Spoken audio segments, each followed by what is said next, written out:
To the Tuesday Night Live. So we're doing another live Q&A today. I'm already live over here on TikTok. So I already have some questions coming in through TikTok. So I'm going to answer those to start us off. And I'm excited to be here. First question, actually, we're talking a little bit about the second moon. So I don't know if you guys have heard, but for the next 2 months, we're going to have a second moon, but it's going to be kind of too small for us to see with our naked eye. But basically, a moon is getting sucked into our orbit and it's going to be around for 2 months. And then I don't know what happens after that. But it's pretty interesting, we know the impact that the big moon has, that the real moon has, whether the moon's real or not, that's up for debate. But whatever it is, that's been, circuit. But then, if we can just randomly have a second moon, it makes you think about these theories and conspiracies about how the moon was not always here and how the moon, that there's like these indigenous stories about when the moon came, and there's also these things that people have seen in channelings and stuff like that. And in a hypnotic state, they've seen that the moon came here at a certain time, but that the moon was not always here. And so there's all of these different stories and lore about it. There's also then, some conspiracies that say that the moon is a satellite or that it's a ship or that it's a planet that got towed here by some different forces. There's a lot of different stories. But with this second moon that's going to be in our orbit for the next couple months and then it, I guess, drifts away. I don't know what happens to it. But it does make you kind of think, what if our moon was also not always here? Okay, so will it affect the tides? I think they said that it's too small. Oh, you said it's convenient like Nibiru. So I'm sure you guys know, but Nibiru is the 10th planet, so to speak, and they say that's where the Anunnaki came from. And so it's really interesting, you guys. Okay, so you guys know I did my apocalypse series on the breakdown of the Nostradamus prophecies and Dolores Cannon's work with the Nostradamus prophecies. And in 1986, when she published that book, it said that in around the year 2030, it says in the book that we were going to discover another planet. And that Nostradamus says that this planet is a part of our solar system. It's just that its orbit is so different that it only comes into our orbit in a rare hundreds and hundreds of years or whatever it is. So as long as we have recorded astronomy, it hasn't been within our orbit. But then that brings us back to these prophecies about Nibiru and the Anunnaki planet coming back into our orbit. But then what's also crazy is, so in those Nostradamus, Dolores Cannon books, they say that this is the true ruler of Virgo. That I might be wrong about that, but that basically, we have multiple planets that are ruled by Mercury, and that actually this is the real ruler of some of the astrological planets, and that will become um, apparent as we discover it. But you know what is so crazy about this? So you guys know, I've been a big fan of Leo King for since he started on YouTube. Leo King, David Palmer, he really like started the social media online horoscope trend. Now it's become very popular, but in 2015 when he first started posting, I found him on YouTube and I've been a follower ever since, and have been lucky enough to become friends with him. Leo King, David Palmer. And so I've been lucky enough to become friends with him, and he is an incredible astrologer. He does great lectures, and I love it. Leos are going to say what we're going to say. And I love that he fully embodies his Leo self and his Leo rising. But I saw his lecture in Conscious Life Expo, I believe. I watched his lecture last year at Conscious Life Expo, and it was so crazy. He was breaking down the Nostradamus prophecies, completely unrelated to Dolores Cannon's work. He never as far as I know, doesn't read Dolores Cannon. I'm sure he's seen videos of her and stuff, but I don't think he's ever read the books. And it's so crazy. He says that when you break down the Nostradamus prophecies, they have X. So it's like 9 sections, and then there's X, the 10th section of the prophecies. And he said, Planet X is coming, and it's not Nibiru, it's another planet that's in our orbit. And he started pointing out in the prophecies where it's kind of alluding to a 10th planet in our thing. And my mind was blown because this is literally what also comes up in the Dolores Cannon Nostradamus stuff. So 2 unrelated sources. He did it through the astrological side, she did it through hypnosis. So also the way that they both came to these answers was different. Okay, so one question I want to answer that was asked right as we were coming on is, what is my spiritual beliefs? What a good question. Even though I do, uh, even though I do kind of post what I believe, just more neutral. So, I mean, what are my spiritual beliefs? I do believe that almost all the religions, all the beliefs, all the spirituality, I believe that they all have part truth. I believe that science has part of the truth. I believe that philosophy has, I believe that every school of thought has part of the truth. Oh, hi, Infinite Music. Good to see you. So I believe that everything has I believe that there's one universal truth, but then there's 1,000 different ways to interpret it, and there's 1,000 different ways to perceive universal truth. So everyone has a different way because that goes back to kind of the concept of there is one, we are all one, we are all source. I do believe that we are all God. I believe that God is in every single person and every single thing and every single molecule everywhere. And I believe that when God fractals into trillions of souls and breaks up into trillions of different souls, it's oneness, but from this perspective, this perspective, this perspective. So it's kind of like, that movie, like, which I didn't see, called Vantage Point, but I remember the trailer for it. So it was kind of like one event happened, and then the movie showed every single other person's perspective of the event that happened. And it was like, 10 different people's story of the same event. That's what I believe is happening. That is my spiritual belief, is that there is one universe, one thing that is happening to all. The entirety of the universe is like a blip of time, but then we're trillions of different perspectives on that very one existence, on that one experience. So that's my spiritual beliefs. I do believe, as far as God is, I was not comfortable with the word God because, it just didn't resonate to me. I didn't like this God the Father type of thing. Over time, through spirituality, the ayahuasca helped me to feel more comfortable with God because I always felt the universe. I felt more comfortable with the word the universe. I felt more comfortable with source energy, universal energy, stuff like that. And now I'm at the point where I feel like more comfortable with the word God, but I mean it from the sense of everything. God is everything. God is everywhere. And when we get to this like quantum level, this is the reason why every single uh, atom can be anything because it's all one. So that's my spiritual beliefs.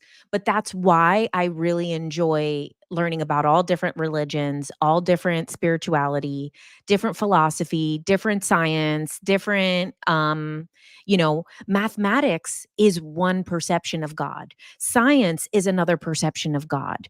Philosophy is another perception of God. Hinduism, Buddhism, Judaism, Islam, Christianity, all of these are different ways to tell the story. So that's my belief. That's my spiritual perspective on everything. And that's kind of why I like to dig into everything, and dig into all of these different things. Okay, so let's see if there's any other questions. Thank you. I'm so happy to watch and learn from you, Jen. Thank you in advance. You're so sweet. Nah, this one is cracking me up. What up, butthead? Just kidding. How y'all doing? Have you talked about the Bermuda Triangle in any of your lives or videos? I wonder because it isn't the galactic cruise passing by it, and I heard the Bermuda Triangle does affect energy. So, okay, so let me first, we'll talk a little bit about, if anybody doesn't know, the Galactic Origins Cruise. So I'm going to be speaking on a cruise from December 14th to 21st. I'm not sure which day my lecture is, but we're also going to be stopping in. Let me show you. So what's going to be really cool is we are stopping in, we're going to start in Orlando. Second day is day at sea. Third day is at Costa Maya, where we're going to go to some Mayan ruins. Fourth day, we're going to Belize, and we're going to be taking a trip to the Lamanai rainforest. Sorry, I don't know how to say it. And that's where we're going to go to a Mayan temple. I think it's the Temple of the Jaguar, it's called. Day 5, we're going to Honduras, where we're actually going to go see an Afro-Indigenous community that is still keeping their traditions. They were kind of like pushed away during, the settlers, colonialism. They were kind of pushed off to this island, but then that actually helps them to keep their culture rich. Then we're coming back to Mexico, which this is going to be outside of Tulum. And then we're going to take a little voyage in Tulum and go to the Temple of the Upside Down God, I think it's called. And then we have another day at sea. And then we come back on December 21st, where we're going to do a mass meditation at the winter solstice. So if you want to come, please get tickets. It's going to be so fun. Let me tell you a little bit more about the excursions we're going to do. At Costa Maya, we're going to be doing a traditional Mayan fire ceremony that's going to be hosted by Elizabeth Arajo or Arajo. She is trained with people who are keeping the Mayan tradition alive. The Belize excursion, this is going to be, we're going to be doing this in the rainforest, stopping at this temple here, walking up these ruins. Then we're going to have our Tulum excursion, where we're going to be guided by JJ and Desiree Hertok, who wrote the Keys of Enoch. And they have a deep connection to Tulum. They've been studying it forever. So like it's such a blessing to be able to like get their view of the knowledge of Tulum. And then here's what I said as well. This is what we're going to do in Honduras, the Garifuna people. I might be saying that wrong as well. Sorry. And so yeah, it's a 7-day all-inclusive. The only thing is we do have some extra prices for some of the excursions because we will have some guides and some travel costs to pay for. But if you guys are interested, go to galacticoriginscruise.com. But what the question is about the Bermuda Triangle. So the Bermuda Triangle, actually, we're going to be passing next to it as part of this cruise. So what I think is so interesting is the Bermuda Triangle. I feel like in the 90s, we had all of this crazy stuff happening. We had like planes going missing, people going missing, people were flying. And then all of a sudden, 20 minutes have passed, but they've passed 3 hours of flight time and they don't know what happened or how they kind of had this blip in time. But we're not seeing that as much as we used to. And so these are my speculations about it. I haven't seen really good information about the Bermuda Triangle in a long time. So, but my interpretation of what's going on, I do think, we also have this, instead of UFO, we have USO. So instead of the unidentified flying object, we have the unidentified submersible object. And we're seeing a lot of different researchers say that we think the aliens are in the ocean. We think that the craft are coming from the ocean, or maybe there's a portal in the ocean, which is how they're getting onto the planet. And then many people have seen these unidentified objects in the water. So with the Bermuda Triangle. What I think is happening, and I think why it used to be really popular and now after 2012, we pretty much never hear about it. I do think that the frequency of the planet has changed.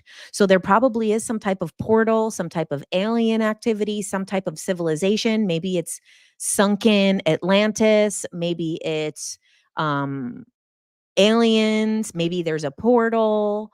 Whatever it was creating a blip in time and a blip in space.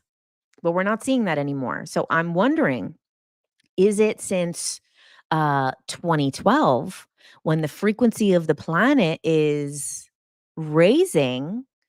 Is that why we're seeing less of it? Is it because human frequency has changed? Is it because the collective has changed? So now we're maybe more aligned with that energy? Or has technology changed? Has technology improved that it's less affected by those frequencies? I think it could be a lot of different things. Someone said, "Did you hear that the James Webb Space Telescope picked up an object that has been observed making deliberate changes in its trajectory? NASA was worried enough to have a hearing with Congress." I someone asked about this earlier on TikTok and I didn't hear about it. I need to look into it. Okay, let's see about questions here on TikTok. Thoughts about the object that course corrected towards Earth by the JWST. Yeah, I need to look into this. I didn't even know it. Have you looked into Bluestone in Dominican Republic? It's a belief that it's part of Atlantis. Oh, cool. No, I haven't. I have to look into that too. Do you think if enough people focus on the new Earth, the great flash would happen? So, okay, let's talk a little bit about new Earth, 5D, the Earth shift, all of that stuff. Oh, Larimar. Is that the stone? There's a big piece of Larimar.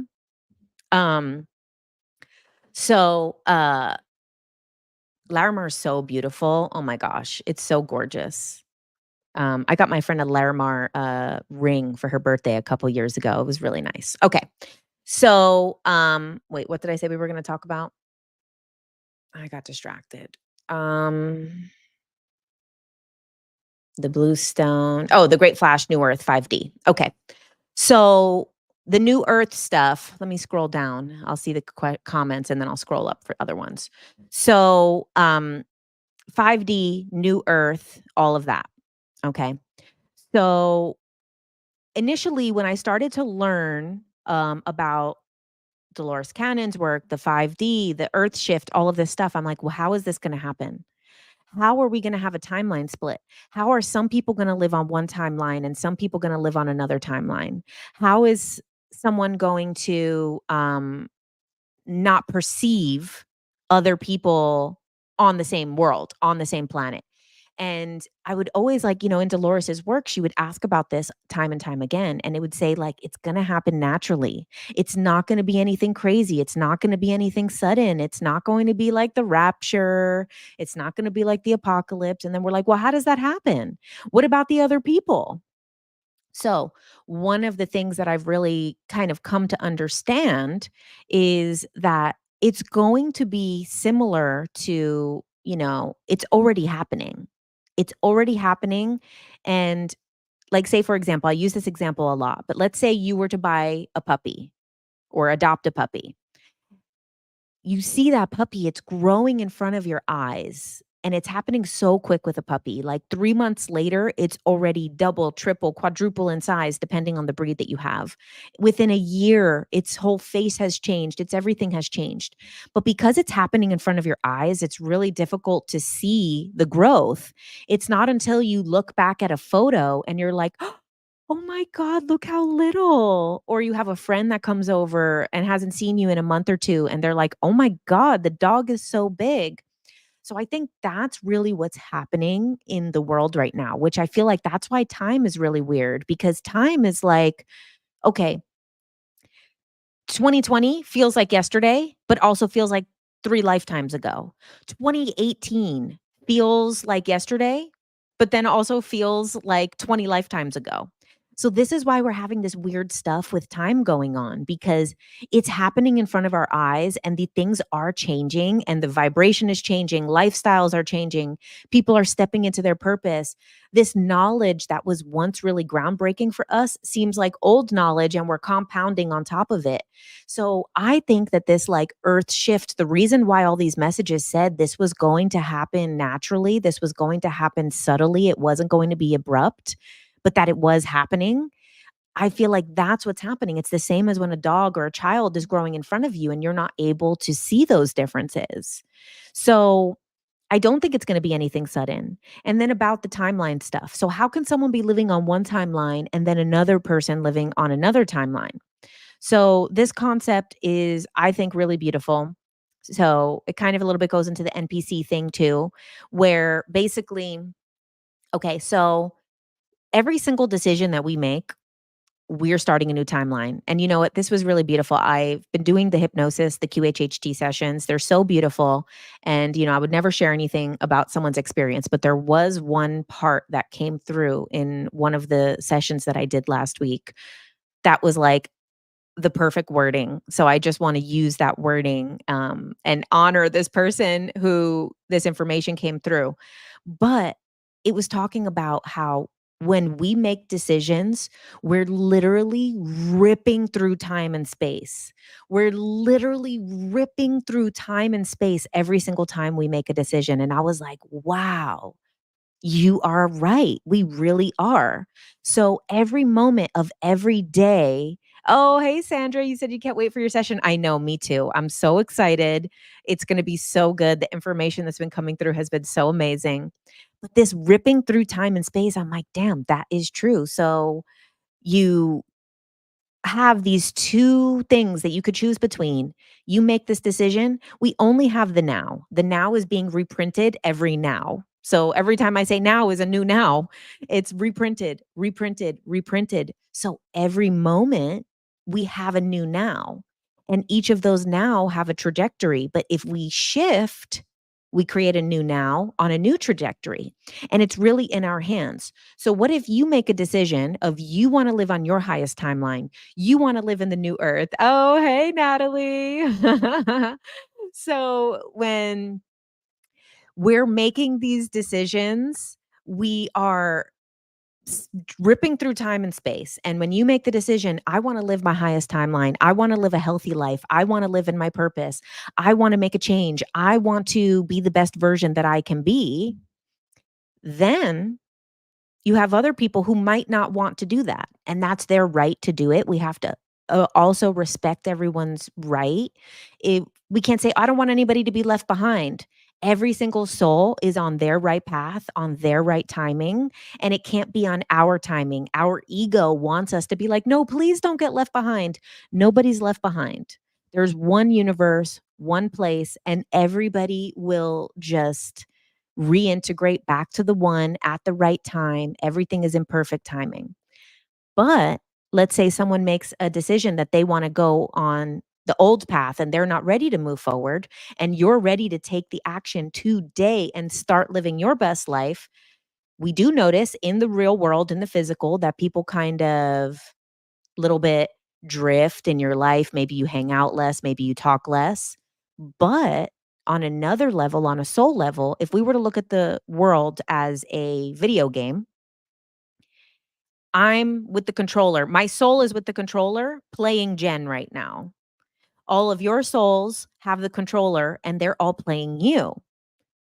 But if somebody doesn't want to play this game anymore, and they want to play a different game, they don't want to move on to the game that we're moving up to the next level, then they'll just be a version of themselves that will live out in our reality as what we need from them.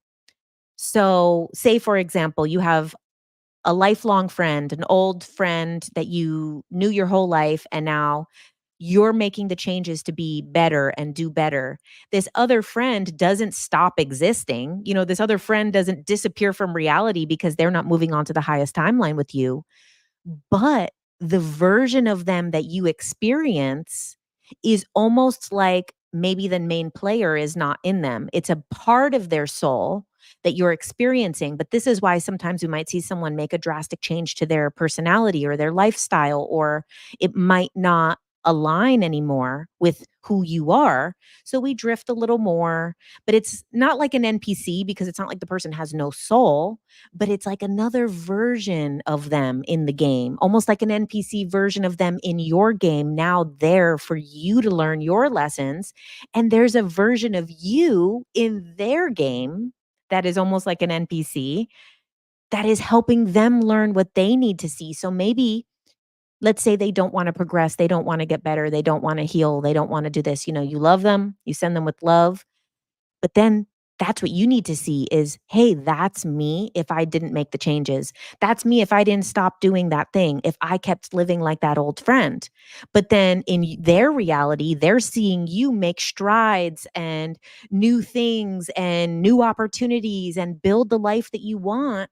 You're something in their game of, damn, that's what could happen if I change how I'm playing the game. So we're all here teaching each other part of the game. Have I heard of the Wave series by Laura Knight? It's a channeled book on the macrocosmic quantum wave collapse. No, I haven't. Um, it's interesting though. If it's on Audible, I would love to get it. Because I have so many audiobook credits right now. It's out of control. I need to cancel. Um, so what does this mean that all of our friends are fragments of themselves from the start? Well, it's a great question because we're all fragments of God, right? We're all fragments of the oneness. We're all fragments of source. So in a way, we're already all different parts of the same thing. So what we see in our reality is what we want to see. So, say for example, we can experience this of like you say, I'm always in the right place at the right time. Things always work out for me. I meet the coolest people. Everywhere I go, I meet the best people. I always make friends wherever I go. Then you live that way. You have that friend who maybe doesn't work or something, and they're like, don't worry. The bills will get paid. The money will come. And the money comes. The bills get paid. And it's like, damn. But then you have people that are like, oh man, gosh, everybody's an asshole. Everybody drives like an asshole. And then they get on the road and everybody drives like that. So we are creating our reality with our beliefs already. So it's almost like that happens. But the people that are very close in our life are usually in their main character player. It's as people start to drift out of our lives and they start to almost become a character of our story. It's not really happening with the people that are very intimate with us, very close to us. The people that are close to us, they are the main player, and we're in that same soul contract with each other that we agreed to do. But over time, you might have these friends that drift, an ex-boyfriend, a distant family member that you don't talk to anymore. That's sometimes where this can happen, but it doesn't mean that that main player can't come back into your game later. It's not like they're done. If they want to then start playing on your game, on your level of the one that you've agreed to. Okay, so one thing before I answer another question. W If we're creating our reality, what about everybody else creating their reality, right? So, they talk about this in Conversations with God, and so this is why affirmations are so important. This is why visualization is so important. Is why healing is so important. Living in your truth is so important. Releasing things, letting go, forgiving. The reason that these things are all so important is because our reality is shaped by our thoughts, our beliefs, our wants, our needs, our emotions, our perceptions. However, if we're not actively creating a reality for ourselves, now say there's also like you could be a more passive manifester. As I've healed more, especially after the ayahuasca, as I've healed more, I've been more so I surrender to the universe's greatest plan for me. That is still manifestation, and it's still the belief and the emotion behind it. It's just less active manifestation. It's harder for me to visualize when I've surrendered to that because it's kind of like the universe is like, don't try to create too much. It's better. We're going to write it better than you could write it anyway.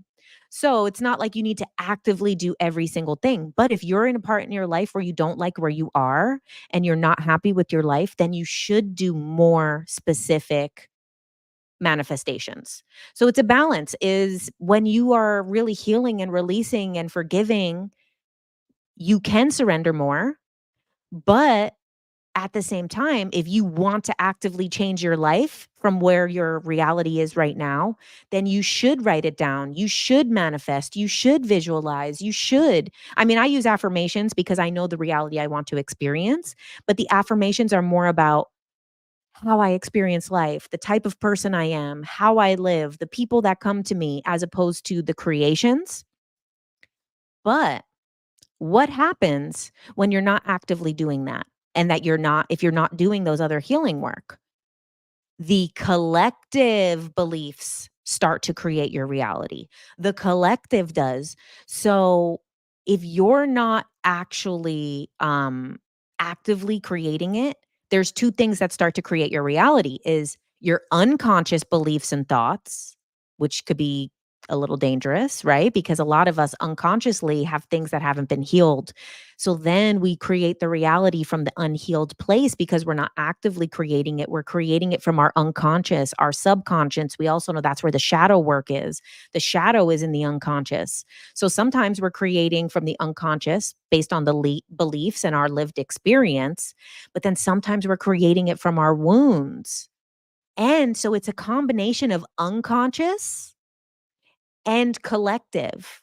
So this is why it's so important that during this time right now on earth when things are not um in the highest light and we have a lot of darkness in the world and we have a lot of war, genocide, political divisiveness, a lot of stuff like that.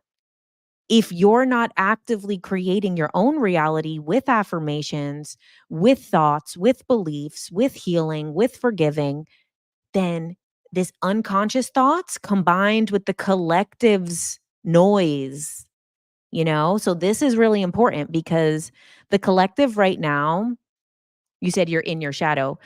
Dave, the collective is in their shadow right now. The collective is in their shadow.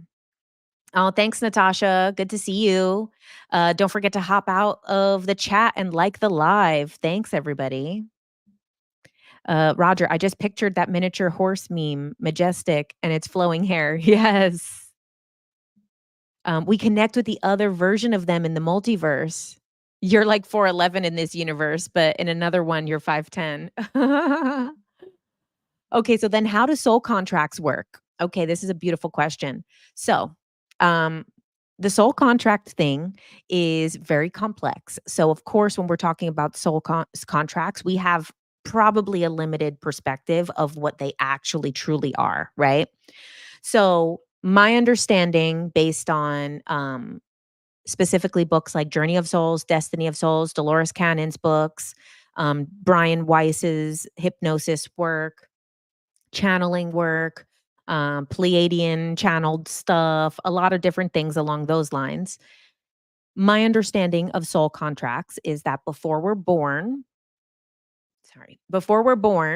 on the other side, before the soul comes into this body, before the soul comes in, we basically decide who we want to be, what life we want to live.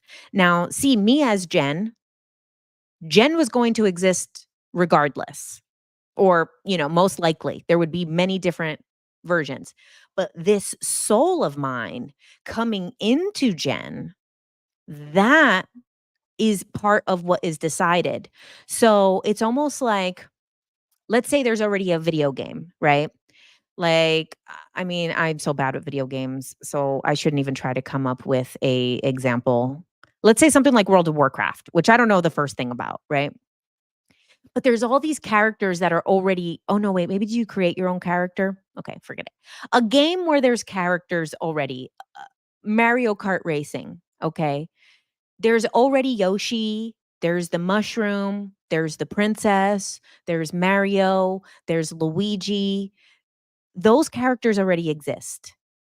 But it depends on the player selecting that character of what that character does. So, then you play as, Yoshi, you might win the game, but Yoshi will still be in the game regardless. Someone says, "Where's my accent from?" So I grew up in Jersey, but I've lived in California for a long time. So it's a mix of both. And so when we're in this game, the soul selects that character. So, say some of the lessons that I wanted to learn in this life were going to happen with my character. So, I have my parents divorced. When I was born, there was all this issues around, not wanting a girl, wanting a boy child, my dad then becoming estranged from me, and all of these things. So these were problems that this Jen was going to deal with. My soul wanted to learn lessons in that setting. So it selected a life as me to experience those things. Now, the contracts come in with every single person that we meet. So, everyone in your life, you have a soul contract with. There's some type of agreement of, I'm going to teach you this, you're going to teach me this. You're going to help me experience this, and I'm going to help you experience that. So, even sadly, the people who have hurt us the most, Dolores talks about this a lot. The people who have hurt us the most are actually just really good at their game. They're really good at teaching that lesson to us. So that person that cheated on you, that person that betrayed you, that person that, did this, did that. It's hard to accept sometimes, but as you heal and you forgive more, you can say, "You know what? I am grateful for that lesson." So there's a book. So we know Conversations with God also talks about stuff like this. But there's a child's version of Conversations with God, and it's called The Little Soul and the Sun. It's so beautiful. I mean, I literally can't even read it without crying. And very briefly, the story is it's heaven, heaven, the other side, the spirit realm, whatever, before being incarnated. And this little soul says to God, "Oh my God, I know what I am." And God's like, "Okay, well, what are you?" And it's like, "I'm light. I'm the light." And it's like, God's like, "Oh, great. I'm so glad that you know that you're light." And then God's like, "Well, what type of light are you? What part of light are you?" And then the soul's like, "Wait, what do you mean I'm light? What do you mean what type of light?" And then the soul thinks about it and is like, "Oh, I know. I want to be the part of light that is forgiveness. I am the part of light that is forgiveness." And God's like, "Well, how could you know that? How can you be forgiveness without anything to forgive?" And the little soul is like, "Oh man, how do I be forgiveness? How can I experience forgiveness?" And then another soul comes forward and says, "I can help you to be forgiveness. I can help you to learn forgiveness. I can help you to be that part of the light. However, I'm going to have to do some pretty bad things. I'm going to have to hurt you pretty bad. I'm going to have to give you something to forgive. So I'm going to have to dim my own light, because that other soul is also light. All the souls are light. But then that other soul is like, damn, I'm going to have to act unlike the light. I'm going to have to act a little dark so that you can see your light as forgiveness." So then you go back down to earth and live, and that other soul, the soul who wants to learn forgiveness, has to be betrayed or hurt or cheated on or backstabbed by the other soul so that it can be that part of light, so that it can be that part of forgiveness.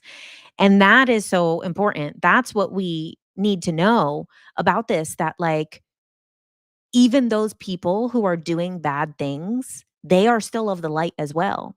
They are still a part of God as well. They are still the same thing that we are. And they're playing a certain part right now of what they have to learn. That is so beautiful. What is the name of the book? It's called The Little Soul and the Sun. And you guys on TikTok, if you go to my soul playlist, I read the book on one of the videos. So it'll be all the way down at the end of the soul playlist. It'll say like bedtime story or something like that.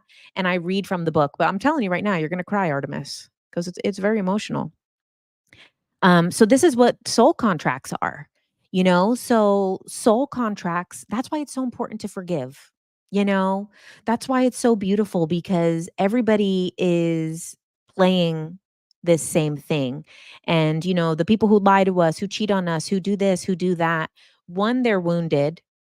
Two, they're playing a part of this greater scheme for us to learn something, and there's nothing more valuable than that. Okay, let's see if there's other questions.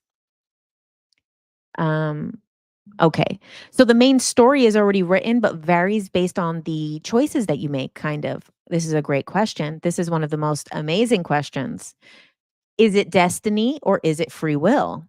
Is it destiny or is it free will? Okay, so it's both, right? So there is a soul destiny that we choose. We come onto this planet with a life purpose, with a mission in mind, with a purpose in mind, with something that we want to experience. There are key questions on this journey. So, I mean, there's key lessons, key events on this journey. So we do have this is the reason when you're born into a certain family, you might have to learn how to overcome certain things because of the parents you were dealt, because of the financial situation you were dealt, because of the circumstances of the people that were in your life. Those a lot of times are predetermined. We already know what we're getting into with those situations. So we already know some of the lessons we're meant to learn, and we already know some very major events. However, like I said before, when we're talking about manifesting, the now is always new. It's always a brand new now every second. And we have the decision to rip through time and space in the now. So it's a combination of destiny. We have a soul purpose, we have a soul mission, we have something that we wanted to learn and something that we wanted to experience. But then it's up to us. How do we do that? How do we live in our purpose? So, the sad part is that not everybody lives in their purpose. Not everybody fulfills their mission. Not everybody learns their lessons, and that is free will. So it's a combination of it. And that's why I believe that using affirmations is important. That's why using affirmations or, prayer, if you're religious and you prefer to speak to God as opposed to the universe, you could say, like, God, please put me on the right path. Bring me to the people and the places that I need to be to. Show me the things that I'm meant to learn. Teach me what I'm supposed to do, And the other thing is we have to go with our gut feeling, And this is why obligation is so dangerous. Okay. Most of the time when we're feeling obligated, we think it's the right thing to do. Oh, I feel obligated because I don't want to hurt this person's feelings. I feel obligated because I owe this person something. But your heart doesn't genuinely want to do it. Your heart doesn't genuinely want to. Oh, I should because this person did this, or I don't want to hurt their feelings. That's when you're not living in your purpose. That's when you're not living. You're using your free will to live based off of someone else's things. And everybody is here with their own purpose and their own mission. So we can't steal other people's karma and steal their mission, right? So say sometimes with our parents, we have obligation to do things for them.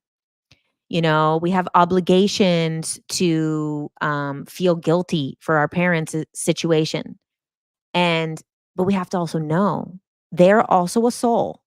They also have a soul mission. They also have a soul purpose. They also have lessons.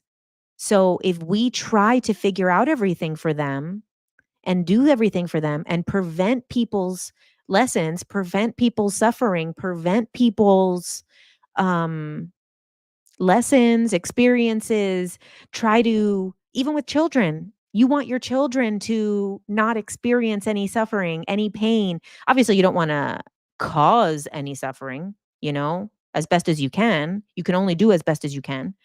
But you also can't prevent your child from learning the lessons that they need to because you almost steal their soul lessons. You're stealing their soul journey. You're stealing away from their destiny. So it's important to remember these things. So it's a combination, free will. We have the free will of every moment. But this is why. So this is how the timelines work, right? So we create doubt timelines, obligation timelines, stuff like that. Like let's say, I've used this example before. This example comes from Marina Jacobi's work. She talks about a very simple thing. Let's say a friend asks you out to a club. Your friend's like, "Hey, let's go to the nightclub." I don't know, maybe some of my audience maybe we're a little bit older to go to the club, but who knows? Okay, let's say a friend is like, "Hey, I'm going out to the nightclub." And you're like, "Oh," everything in you is like, "Oh, I don't wanna go to the nightclub. That sounds like a nightmare. I don't wanna go out and be out late. I don't wanna leave home at 11 p.m. and get drunk and be around people on drugs. That sounds terrible." So, there's one timeline where you say, "Well, I haven't seen this friend. I should just go. Who cares if I don't want to? Who cares if everything inside of me is saying, 'Hell no, we won't go,'" you know? But then you're like, "Well, okay, I guess I will." So then you've reprinted the now, but with a trajectory of I don't listen to my needs. I don't speak up for myself. I do what other people want out of obligation. And then you create a timeline and the trajectory goes in that direction. What's another outcome? You say, you really want to see your friend, but then you say, "Oh, I don't want to go to the club. So, no, I don't want to. Sorry." And then you end up not seeing your friend. But you also inside really did want to see your friend. You just didn't want to go to the club. But instead of expressing, "I want to see you, but I don't want to go to the club," you've created the timeline once again where, "Oh, I sell myself short of the communication and of the connections and of the community that I want and the people that I love because they're doing something that I don't like." What's the third outcome? You express genuinely from the heart what you're feeling. You express, "Listen, I love you. I miss you. I haven't had a chance to see you. Honestly, for me, I'm not able to go to the club. It is not my vibe. I'm just kind of, no judgment to it. If you would like to do something else, I would love to. So, can we do something else instead of the club? Or let's hang out another night. How about I meet you next week and we hang out at your house or hang out at my house? How about we do a girl dinner? How about we watch a movie? How about we do this?" Then you create a third timeline. And so, okay, well, and you're blocked. Listen, I'm a Leo above all, okay? Blocked. Blocked. I'll let people say all types of fucked up stuff in the comments, but do not insult my appearance, okay? Do not insult my appearance. I'm still a Leo, okay? Blocked. I blocked people that I know better than you for saying less.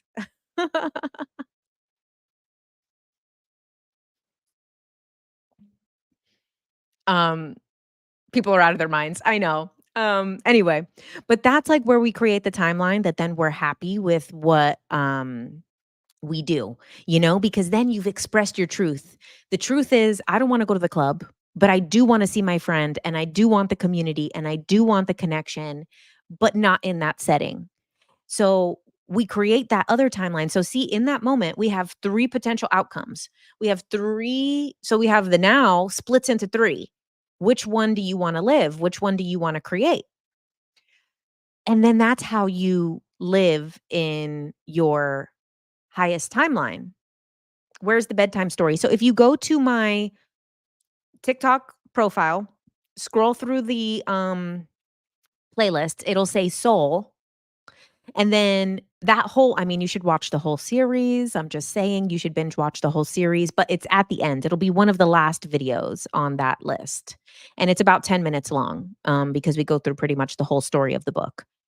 Um, thank you. Which series? The Soul series. Um, You said it sucks too because a lot of them play victim when we try to help them and they are out to derail us. Great plan. While this is such a complex, raw topic, it's hard to know fully, but lessons relating to sentiment that abuse is a repeating cycle or coming into strength is continuing to rise could feasibly be part of a soul's karmic lessons. Yeah, some people's mission is to try to derail us from our mission. And, maybe I wonder if that's their actual mission or if they're just lost, and misery loves company. You know, they might just be lost. Oh, thank you. Why do you feel the same type of person keeps entering your life? Are you missing the lesson? This is such a good question, too. Okay. I'll use myself as an example. In relationships, I have had a repeating cycle in relationships. Have I been on fade? It's called Fade to Black, I think, not Fade to Dark, with Jimmy Church. Yeah, I have been on Jimmy Church's show. So, uh, why do the same type of people keep coming in our life? Is it the lesson not being learned? Well, partly yes. One, there is probably a soul contract to do it, right? There is also karmic ties, most likely. If, like, let's say it was that little soul in the sun type of thing where little soul in the sun, that soul wants to learn forgiveness. They're probably going to be given multiple opportunities in that lifetime to learn forgiveness. They're probably going to be given many opportunities to learn forgiveness. Now, on the other hand, using myself as an example, in the past, I've had a lot of relationships, all of my relationships really have ended in cheating, where the person has cheated on me. Oh, TikTok wants me to TikTok wanted me to verify my identity. Okay. So all of these relationships have ended in cheating, and this is the same wound. And they say this comment where it's like, "Oh, what you are attracting is a mirror of yourself." And that pissed me off. That pissed me off a lot for many years because I'm like, I would never do that. I wouldn't do that. How is this a mirror of myself? I don't lie and cheat and scheme around and put people's health at risk and stuff like that. So, how is this a mirror of me? And that actually pisses me off. But then through my shadow work journey, I realized what this means about the mirroring back to you what you are. Now, it's not mirroring back your actions. And that's what I was looking at. I was looking at my actions are not this. Why am I being mirrored with actions that I would never do? That's not who I am. What is this about? But if we go back to the origin story, we go back to the beginning, we go back to childhood. So we have a relationship here in the present, but let's go back to where both of our stories began. There is a pattern, there is a mirror. So it's the same wound. I truly believe this. Um, this came through feeling all the emotions, feeling all the darkness. I avoided myself from feeling pain for so long. And then when I finally allowed the pain that I had been afraid to feel for over 30 something years to come into me and to flood me and to actually feel it, when I was feeling the pain from my childhood, from my betrayals, from all of this stuff, I was like, damn, all of these people that I dated actually have the same wound that I did. And many people have the same wound. And like, so because of my upbringing, then maybe I didn't feel deserving of a good, healthy relationship. And because of this person's upbringing, they also didn't feel good, worthy of a good, healthy relationship. So what's happening is kind of two, like a yin and yang, a feminine and masculine, two different versions of the way this manifests into reality, two different versions of the way that this plays out. So for me, I would then pick an emotionally unavailable partner who doesn't feel worthy of the relationship. And then they would pick someone who, in a way I was also being emotionally unavailable because I was trying to prevent myself from getting hurt. So I wasn't fully opening my heart. So we were both coming into this emotionally unavailable, even though, you really like each other and really care and love for each other. But then this is another manifestation of it. So in one way, you put yourself in a situation that can't work. This is a relationship that cannot work. And then they put themselves in a situation where they must sabotage it because of the fear of it working. So like a great Yes, exactly. I talk about this all the time, the narcissist and the empath, or the people pleaser and the narcissist, okay? So what makes someone a people pleaser? Or an empath. But let's say people pleaser. What makes somebody a people pleaser? It reminds you of Radical Forgiveness by Colin Tipping. I gotta write that down. I haven't heard of it. Radical Forgiveness. I gotta check that out. Um, so what makes someone a people pleaser? Not having their needs met as a child, right? So a people pleaser finds that the only way they can get love or affection or what they need or their needs met or that they can be protected by their family or that they have a place to live or that things will be done for them that they need in order to survive or they'll get the attention that they need is by people pleasing, is by giving more at the sacrifice of themselves. So they create this pattern of the only way that I can get what I need, the only way that I can be loved, the only way that I'm safe, the only way that I'm going to be able to navigate the world is by doing more, giving more. So it's a wound of my needs are not met. In order to get my needs met, I need to bend over backwards for people. So what about a narcissist? Why does a narcissist become who they are? Their needs were not met as a child. But for them, the way they learned and discovered to meet their needs is at the sacrifice of others. Of I can't get my needs met, so I'm gonna manipulate. I'm gonna have and manipulation, we act like manipulating is mastermind genius level. A dog manipulates, a baby manipulates. A baby knows how to manipulate. A 1-year-old baby knows how to manipulate you. They know how to cry, they know how to scream. A 1-year-old, this is survival. We think of manipulation as like this very high intelligence thing, which you can become very intelligent because you have to become super recognition of patterns and stuff and your brain develops, but it comes down from the root of survival. Manipulation is survival. How do you get your needs met as a baby? You need to cry, you need to scream, you need to do these things, and manipulation is not evil. We have this because the way that manipulation manifests in the world feels evil because it can hurt to be on the receiving end of it. It is a survival tactic. So someone in childhood who doesn't have their needs met learns to be manipulative, learns to see pattern recognition, learns to say, "Okay, I'm nobody's going to watch out for me except for me. So I need to see how I can get what I need from this person and what I need from this person and what I need from this person and what I need from this person." So these are two people whose needs were not met, who then go through life and then end up together, both trying to still get their needs met, but one self-sacrificing and one at the expense of others. And this is where again and again we have this narcissist and people pleaser or narcissist and empath game that gets played. So the people who keep ending up with narcissists, it is your responsibility.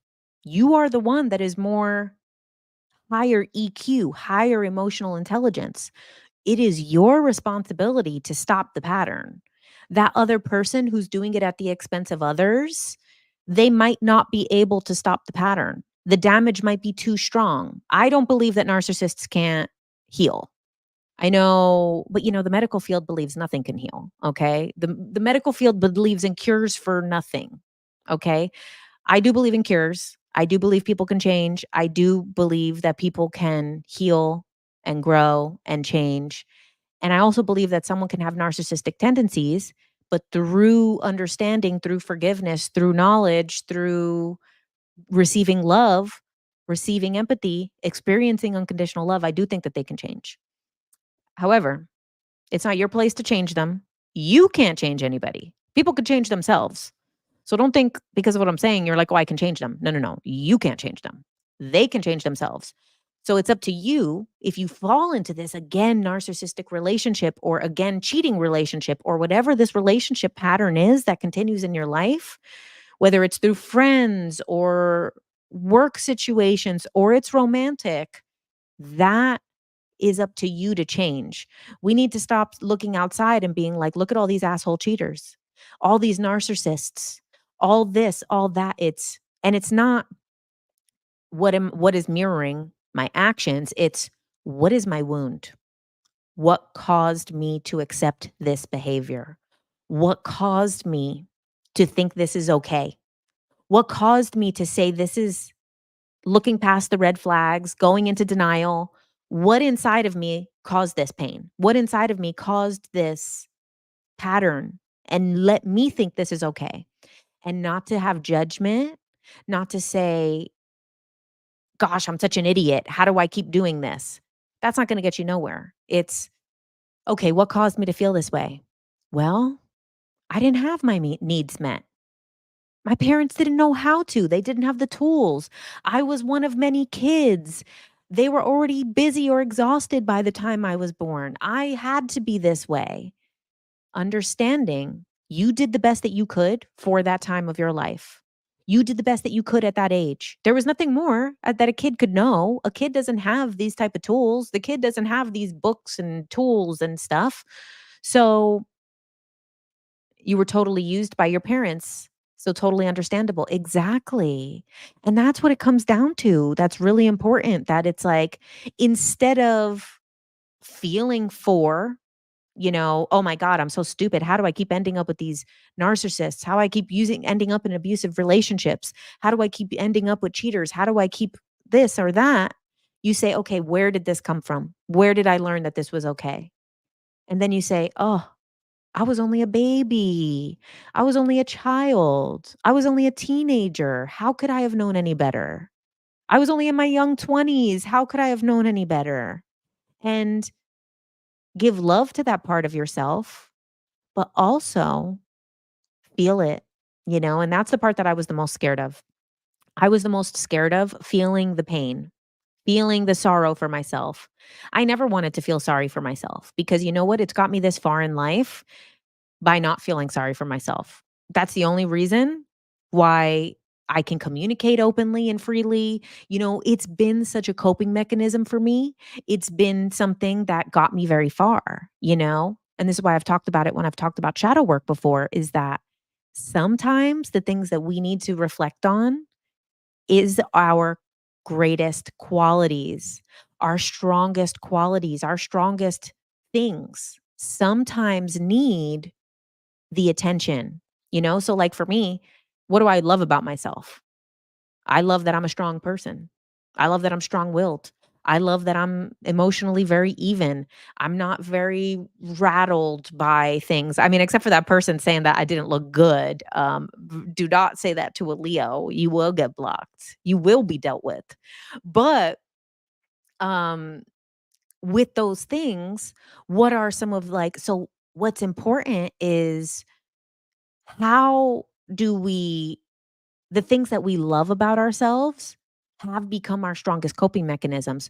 So, what I loved about myself is my strength. When I was going through my shadow work journey, my friend asked me, "Well, like, what are you most afraid of losing?" And I'm like, my strength. She's like, "That was the most Leo answer I've ever heard in my life. The strength card is the Leo card in tarot." She was, like, annoyed by my answer. She's like, "What do you want to" she's like, "What are you afraid to lose if you change, if you grow, if you let go of things?" I'm like, "I don't wanna lose my strength." She's like, "Oh, shut up."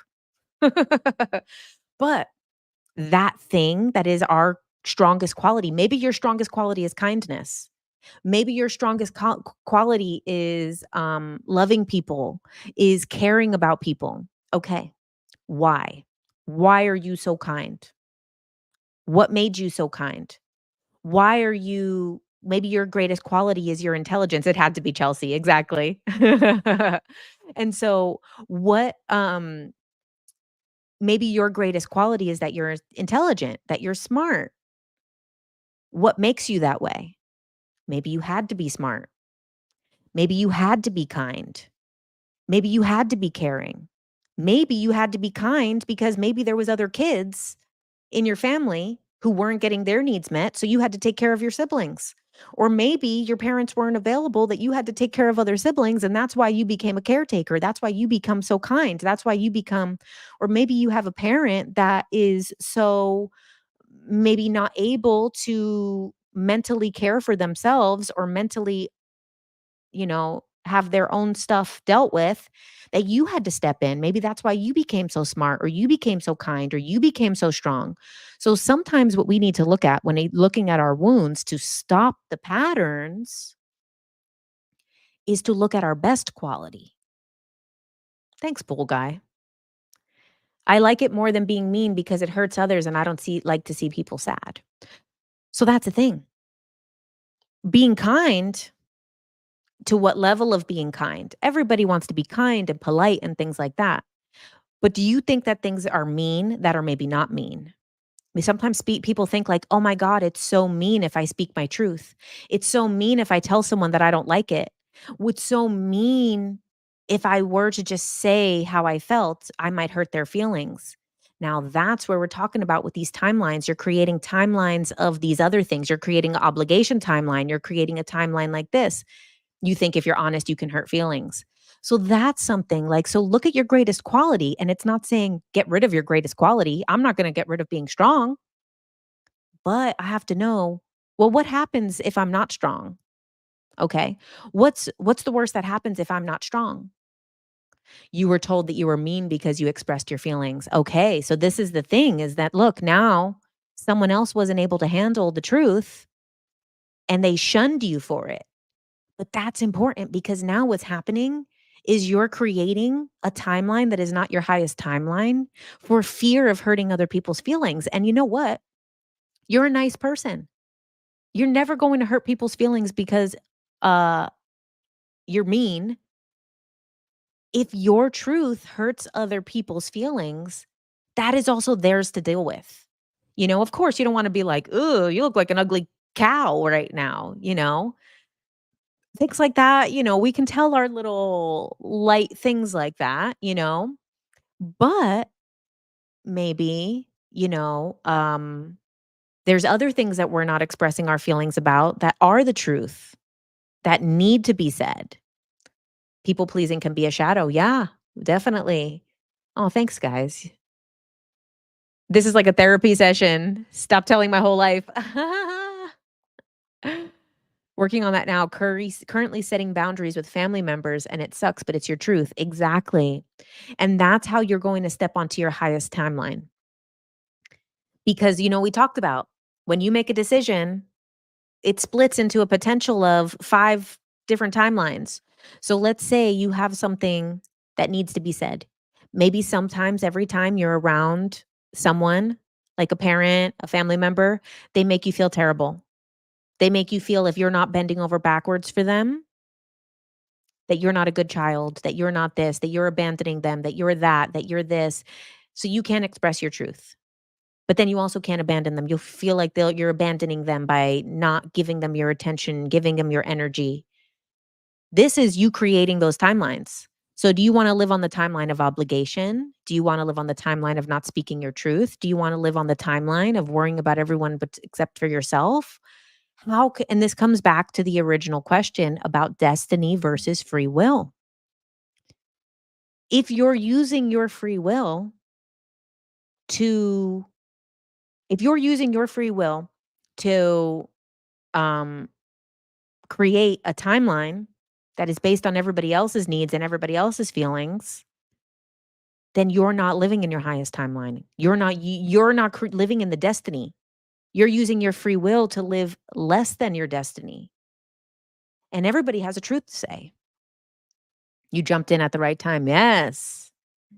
Anyone that's unwilling to respect your boundaries is somebody who benefited from you not having any. You are right, Anita.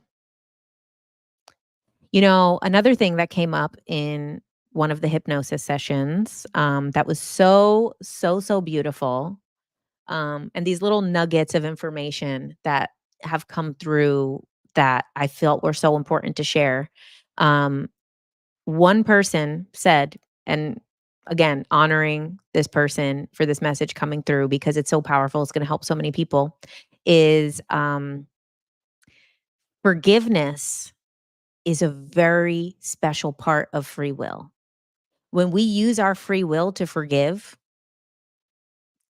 and not enable, not cross boundaries, crossing boundaries, enabling, that is not forgiveness. Allowing someone to continue the same behavior on you, that's not forgiveness. That's enabling. That's weak boundaries. That's people pleasing. That's hurting yourself. That's codependency at times. True forgiveness, someone did something wrong. You don't ever have to talk to them again. You could remove them from your life. But using your free will for forgiveness is so important because that's how we should be using our free will. Not our free will to live less than, not our free will to live by somebody else's needs, somebody else's standards because of someone else's feelings. Using your free will for forgiveness, using your free will to create that boundary, but basically send them with love. Do you think we come with the same souls that your mom's mom in another life, etc.? Okay, so there is truth to this, but there's also more expansion to it. So are we incarnating with the same people all the time? Okay, so the way that it's explained in Journey of Souls is okay, so a soul breaks off, let's soul birth. Okay, let's start at the beginning. There's oneness, there's God, there's the universe, and then little tiny eggs of energy fractal off of source and become individual. So you're still part of God, you're still a tiny piece of God, but then you go, I am. I am me. Like in that thing when it says, I am the light. And God's like, oh, you're the light? What type of light are you? So, like that experience of being a young baby soul is when you first break off from source and you're saying, I am me. I'm an individual. I can make decisions. So, a soul breaks off and is a baby little soul, and they're going to meet with other souls who are also at that same level of newness as them. And they come together almost like a little school of a little preschool of baby souls. And then these baby souls together are like, oh, wow, what if we did learn about forgiveness? And then the other one's like, oh, I can help you with that. I'll be born as your parent who doesn't meet your needs, and then you'll have to forgive me. And if you don't do it in this life, we'll just try again next time. And then you'll have to learn forgiveness in this other way. And then I'll cheat on you in the next life. And then I'll betray you in the next life. And we could learn that way. And then you're like, oh, I learned forgiveness. Now, next time you're going to learn forgiveness, and I'm going to be the one who does this to you. You said the movie Soul was similar. Yeah, I'm pretty sure the movie Soul like completely jacked the Journey of Souls book because they even have a similar story in the Journey of Souls book about a musician in New York choosing his life. It's almost the same story as one of the stories in the book. But so then let's say this group of souls, they keep incarnating together and keep incarnating together and keep incarnating together. And then they learn more lessons. Oh, let's overcome greed. Let's learn compassion. Let's learn this. Let's learn that. Let's learn this. Let's learn that. But then we're going to have some people in that soul group, some souls that start to learn faster and start to say, I don't want to come back and learn forgiveness again. I'm going to fully learn it now. And what happens is that the souls together go up to like you're in preschool, then you're in kindergarten, then you're in first grade, then you're in second grade, then you move up, move up, move up. But then some people in the group are going to maybe be more stubborn and not want to learn. And some other people in the group are like, I don't want to do that again. That was pretty awful. I think I'm just going to do it and learn it and really study on the other side. So when I go in, I'm going to pass this test. I'm going in. And then what happens is then that soul, maybe one of the souls of the group or two of the souls of the group will start to move on, and these other ones will stay at that level. So then maybe they go to high school And then they go through high school, and some souls are going slower. So you'll have like, they almost become like a secondary soul group, and they become start to they're still your soul family because of your connection, but you're not really in the same class anymore.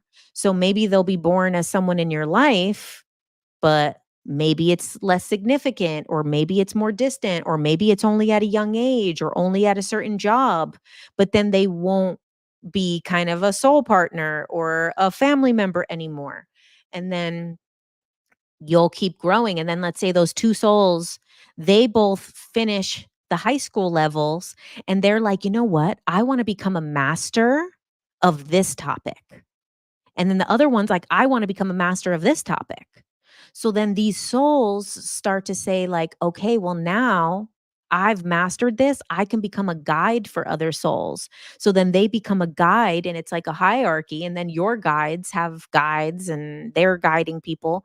So then after you reach this certain level, you almost become more individual and less part of a soul group, but you still have access to everybody in the soul group. You still have access to all the people who were even mild connections and karmic connections and this and that.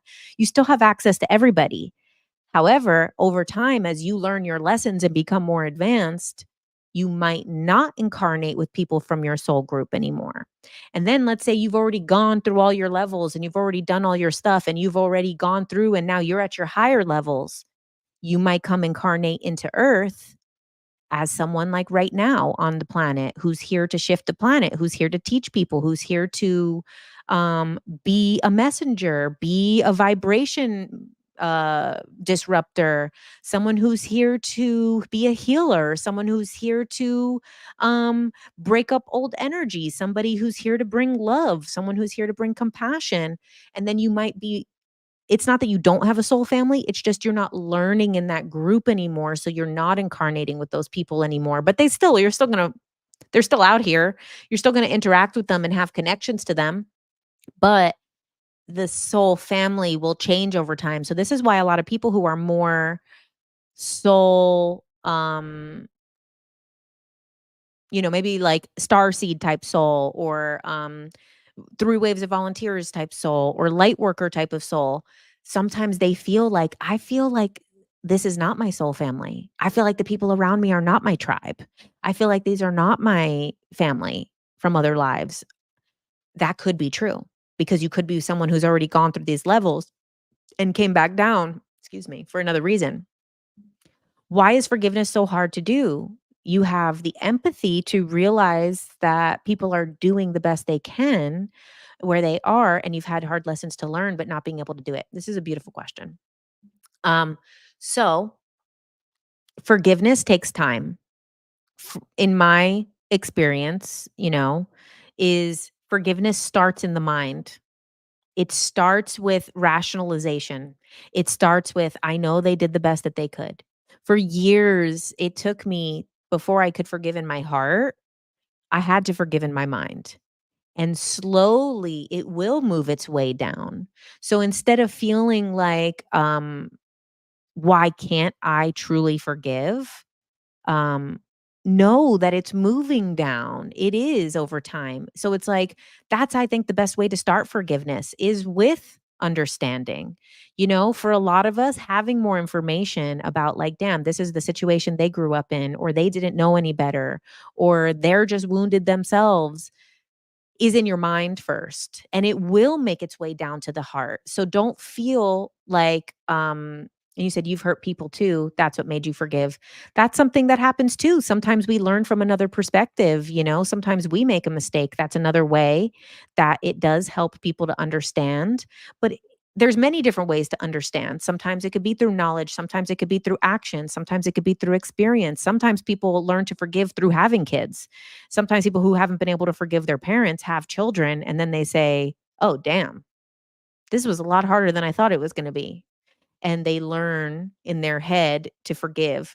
Now, obviously, the ayahuasca helped me a lot, but without ayahuasca, it can move to the heart, but sometimes the reason it can't move to the heart is because we're not allowing ourselves to feel the dark emotions, the heavy emotions, the sad emotions, the ones that we're running from.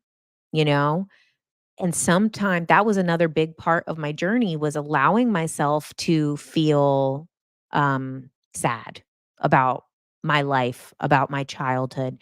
And it's like knowing that you feel sad or angry or depressed or sorrow or wallowing or any of those things, that does not set you back on on your journey spiritually. A lot of times when you're on these higher levels of the spiritual journey, it feels like, "Oh, no, if I experience some depression, if I experience some sadness, if I experience pain, am I going to go back?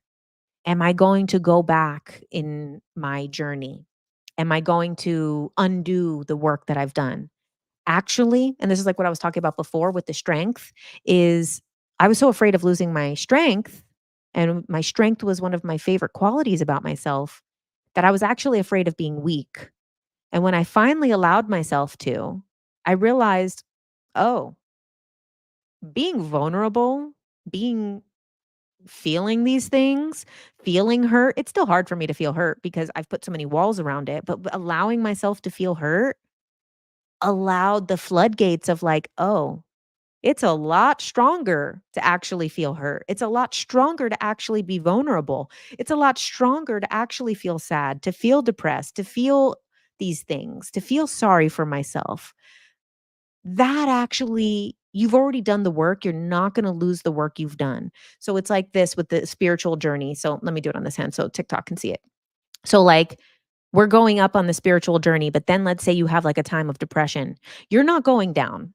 You're actually just right here on this plateau. So you have all the other work that you've done, but then your next leap will be after feeling those heavy feelings, feeling that pain, feeling that sadness.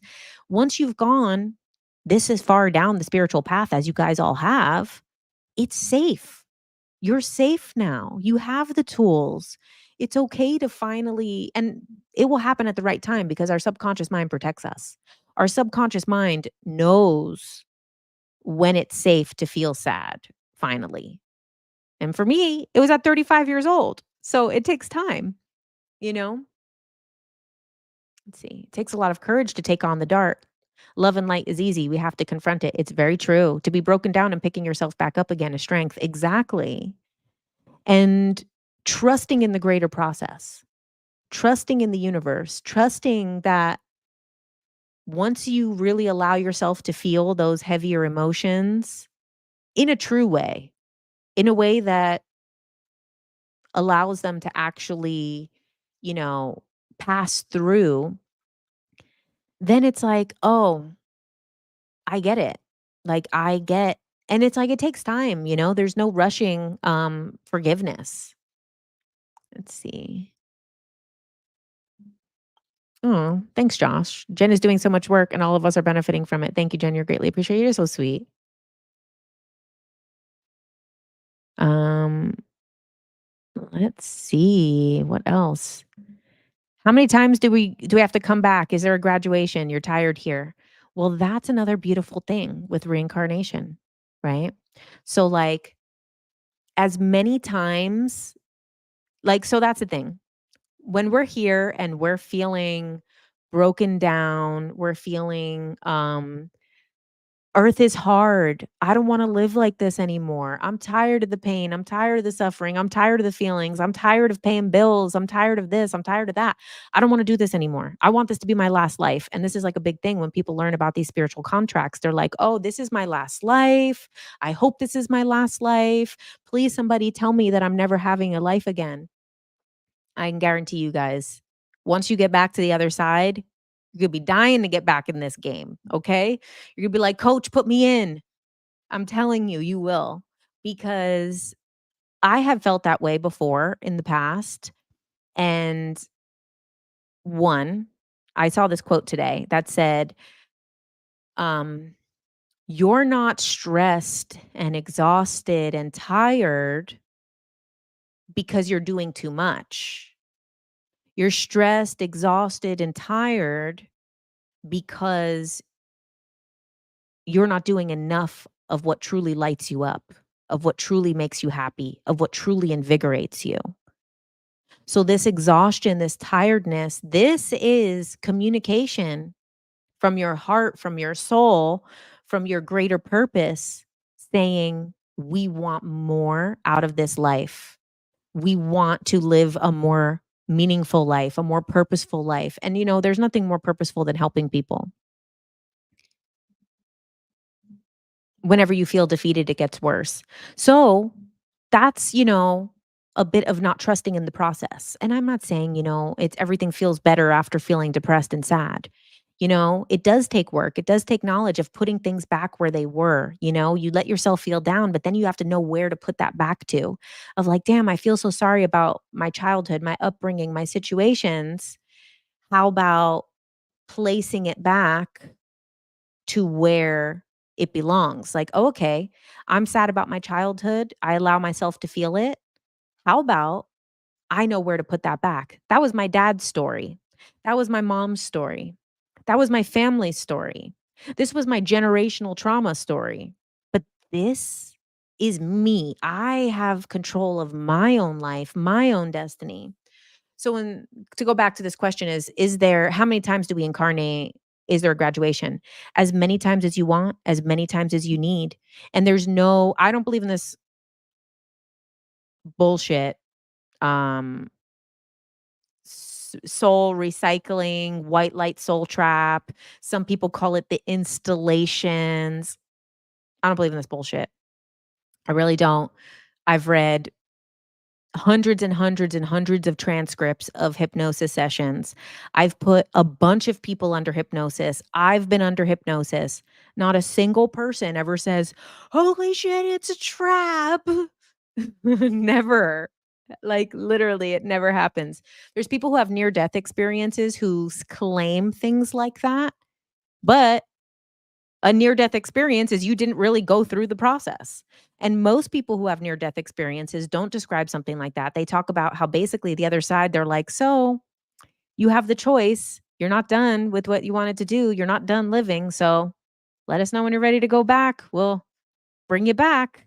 So it's like, it's never like, hoo ha ha ha, go back to earth so we can harness your energy. It's like, well, you're not quite done. You could leave, but it'd probably be better if you go back. You're gonna really like it if you go back, trust us? So, soul trap your ass. You love this place and you're coming back as much as you can for as long as it's here. Exactly. So that was the thing. So the one thing that I would say about uh when I had the crazy experience on my 4th night at Rhythmia with the ayahuasca, and I ceased to exist. I literally forgot who I was, forgot who Jen was. I experienced the universe starting, and I saw the universe ending. I saw the oneness split into billions and trillions of pieces, and then those billions and trillions of pieces were joining back with the one, and it was, like, almost like my time to join back with the one. And I literally have never been so scared in my life because I was like, "Please, no, I'm not done.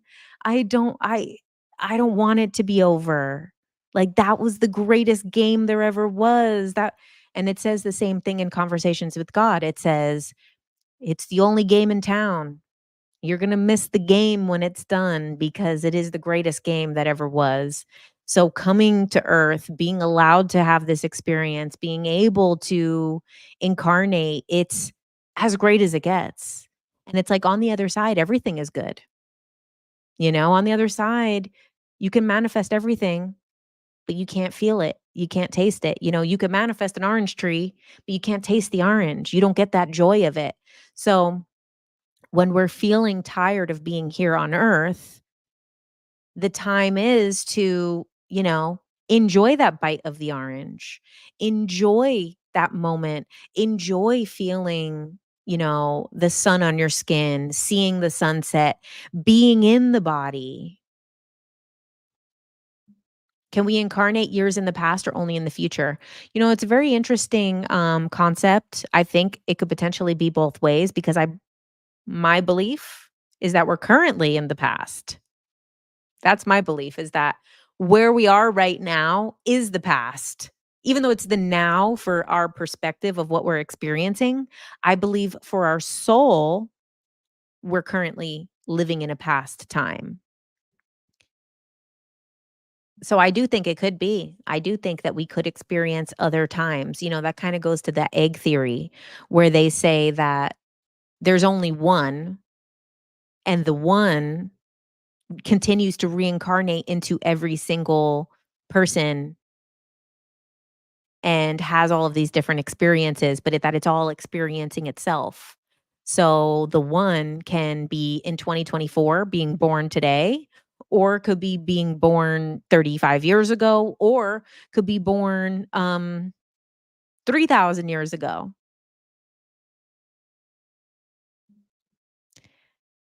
Would you say our guides are a part of us, or are they completely separate, different souls? I think it's both.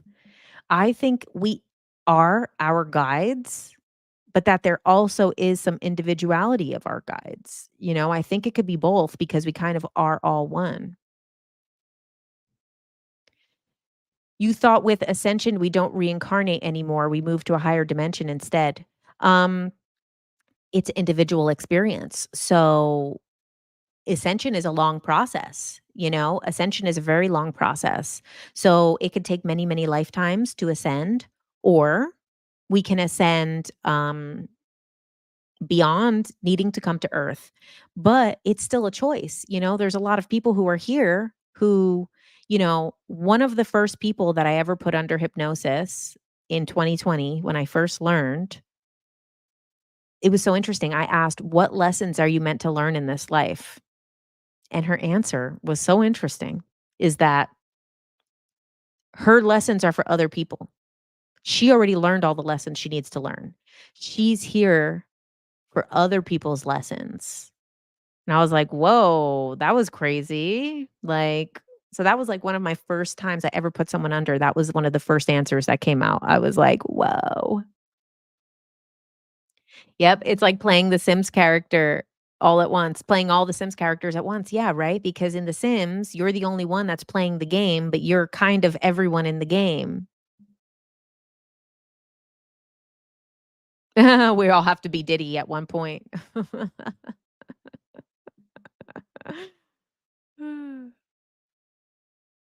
Ascension to where? Exactly, So ascension, um, coming to the one. So the other thing that I got at my ayahuasca ceremony was that when the spiritual messages say, "Remember, remember, remember," like people go under hypnosis, they hear remember. They go in meditation, they hear remember.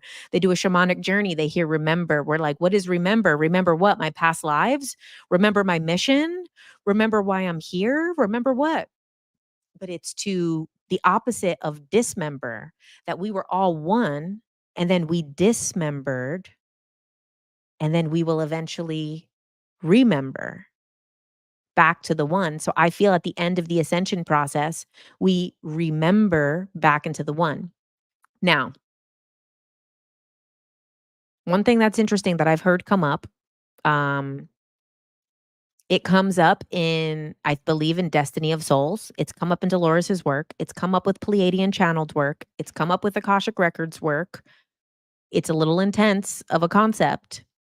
However, it says after you've gone through your whole level of ascension and you reach the point where you're able to join back with God and to be part of source again and to remember back to God, you have two options. You can either join source, or, and now this is a little controversial, create your own universe and start the process over of your own. And then you go to that point where God was at once, where it said, "I am," and expanded and became the whole universe. When you reach at that level, and we're so far from that level. So, like anybody who says in their next life they're doing it, like your ass would not be here on earth. Like, enough with the ego. The spiritual ego is out of control and I'm sick of it. But eventually, after all these lifetimes and stuff, then you are the one who then, and there's many universes, We are experiencing one universe. However, there are some things. Your Rancha book says there's 700,000 universes. I don't know, take it or leave it if you believe that. But that then you could become the person who says, I am I am able to create a universe, and then you can create something on your own. Mhm. If everyone is you pushed out, then how is that possible? Wouldn't that mean black magic on someone would be impossible?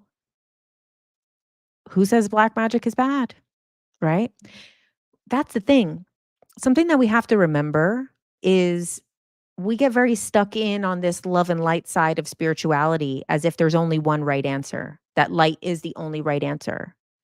But every single person with their free will has the choice to be bad. Everybody has the choice to do evil. We all have that choice. And if we were to remove the choice to do evil, to do wrong, to do bad, this game wouldn't be what it is. We wouldn't get to experience what it is. So there's also some honoring in the bad, in the dark, in the black magic, in the people who are doing the bad stuff in the world. Their soul has the right to do that. That is their choice. And if we were to remove that choice, this wouldn't be what it is. This wouldn't be the greatest game in the whole universe. This wouldn't be the greatest place to ever be, you know, is that choice. So, not suggesting that people do bad because, of course, there is still the law of cause and effect, which people call karma, but it's cause and effect. So if you're doing bad, your energy will be met with some other reflections of bad, and then life would probably not be as enjoyable. But everybody does have that choice. Do other species have free will? Okay, so I believe that a lot of other species have free will. However, um, in some religions, like I believe in like Islam has a lot of stuff about angels. And for example, they don't believe that angels have free will. A lot of like more Abrahamic religions believe that angels don't have free will, and that by them using their free will is kind of disobeying God. And that's, how Lucifer became. Was he was an angel who used his free will, and that's how he became, you know, cast out. So I do believe other aliens, other species, other interdimensional beings have free will, but there are things that say stuff that certain beings don't have free will, like angels, for example. But then angels could have free will. Maybe they just choose to do right, you know? As we align ourselves with the objective morality of the universe tends to work in our favor. That's very true, which is why it's good to stay more into the light, you know? Do you think other entities on other planets or worlds have the same spiritual awakening process as us? And do you think they know about us currently? I think a lot of them do know about us currently, and a lot of them probably don't know about us. But it depends, if they are in the third dimension, or if they're like in other dimensions, then they might be aware of these other, there's a lot of different information that says that, like, mostly from channeled messages that say that, like, other beings are aware of us and they're very invested in what we're doing because so say these higher dimensions are more collective energy. So this collective energy is all intertwined. So if they're at these higher levels of dimensions, they have a little less free will. Not that they don't have free will, but you're collective. So if your soul is actually a group soul of, say, 1,000 different souls, you have free will, but then you have 12. 999 other souls that are working towards a collective. Us in human reality in the third dimension have an illusion of separation. So even though we're part of a collective, we're part of one, we live in the illusion of separation. So in that illusion of separation, we can make decisions that could be bad for the neighbor, bad for a friend, bad for a partner. And that actually gives us a lot of power in the universe because that we believe we're one. We believe like we're the only one. I'm an individual. I'm not part of the group. I can make a decision that's self-serving to me and could be at the risk of someone else or at the expense of someone else. Then we have a lot of power as an individual part of it because I, maybe not I, a person on earth has the ability to make a bomb that could destroy the whole planet, that could ripple out into the whole universe and have a whole universal effect. That's one person could make that decision. So we do have a lot of power, and I think they're very invested in what we're doing here. Do you think all art is channeled? I do. I do. I believe that we reach a different level of consciousness to receive it. So this is why musicians, they're pulling something from the ether and bringing it into our physical realm for us to experience. Painters, they're pulling it from the ether and bringing it here. Maybe not all. Some people as artists aren't creating something new, they're replicating something. So maybe that's not channeled. But when people are creating, writing is doing it, movies are doing it, things like that. This is why a lot of times people are able to write things that they've never experienced, but then it's so accurate. Sometimes we see with these Hollywood movies, and I do know, like, sometimes because there is some people that I know or friends of people or people that have worked on things that some of these writer directors literally do not even know what they're talking about. Like, some of these movies have a lot of occult stuff, a lot of esoteric stuff, a lot of spiritual stuff aligns with these things, but they never read this stuff. They never read the book. They don't know this. They don't know that. And like genuinely, like, people will say like, "Oh, it's all the Illuminati." Some of it, yeah, is like powers that be doing stuff. But there's a lot of people who write and direct movies that are just like some regular ass dude, which I've met. I know some regular ass dude that doesn't know nothing about any of this, but then they'll have these crazy information that lines up with all of this other spiritual information, and it's because when you get into a flow state, you're tapping into that universal truth. Do you resonate with some of the UFO beings being time machines from future humans? It could be. So, the last time that I did ayahuasca, uh, I did get some information about the grays, and it said that the grays are whatever we need them to be. If humanity needs to deal with fear, they'll be abductors, animal mutilators. If humanity needs to deal with expansion, then there'll be future versions of us. If humanity needs to deal with technology advances, then these will be technological things in our reality. If we need to understand other dimensions, then these will be interdimensional beings that are bending space and time. That they are literally just a whatever we need them to be. They have no kind of dog in the game of how we see them. Like, it means nothing to them of how we see them. Like, they're just actors in our game. Of course, they have their own stuff and they're learning from us, and there is a contract between us and them, but they don't have one single reason or purpose or definition, which is why all these different definitions and experiences all line up with them. QHHT question. Are some people harder to put under hypnosis? If so, what's the solution? You had your first session 2 days ago, and I'll wait for the rest. But um, yeah, some people are harder to put under, but that's okay. It just takes longer and it's just part of the process. And um, I have had people that are harder to put under, and it's okay. They just need some more assurance. Sometimes people could be scared. Sometimes people have doubt.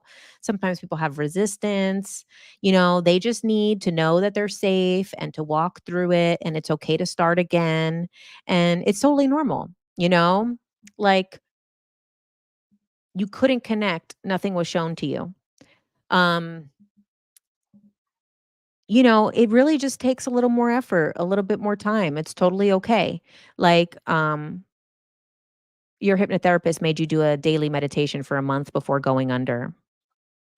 Some people could do that. I don't think that's necessary. I mean, I believe what Dolores said. And Dolores said everybody can go under. It always works.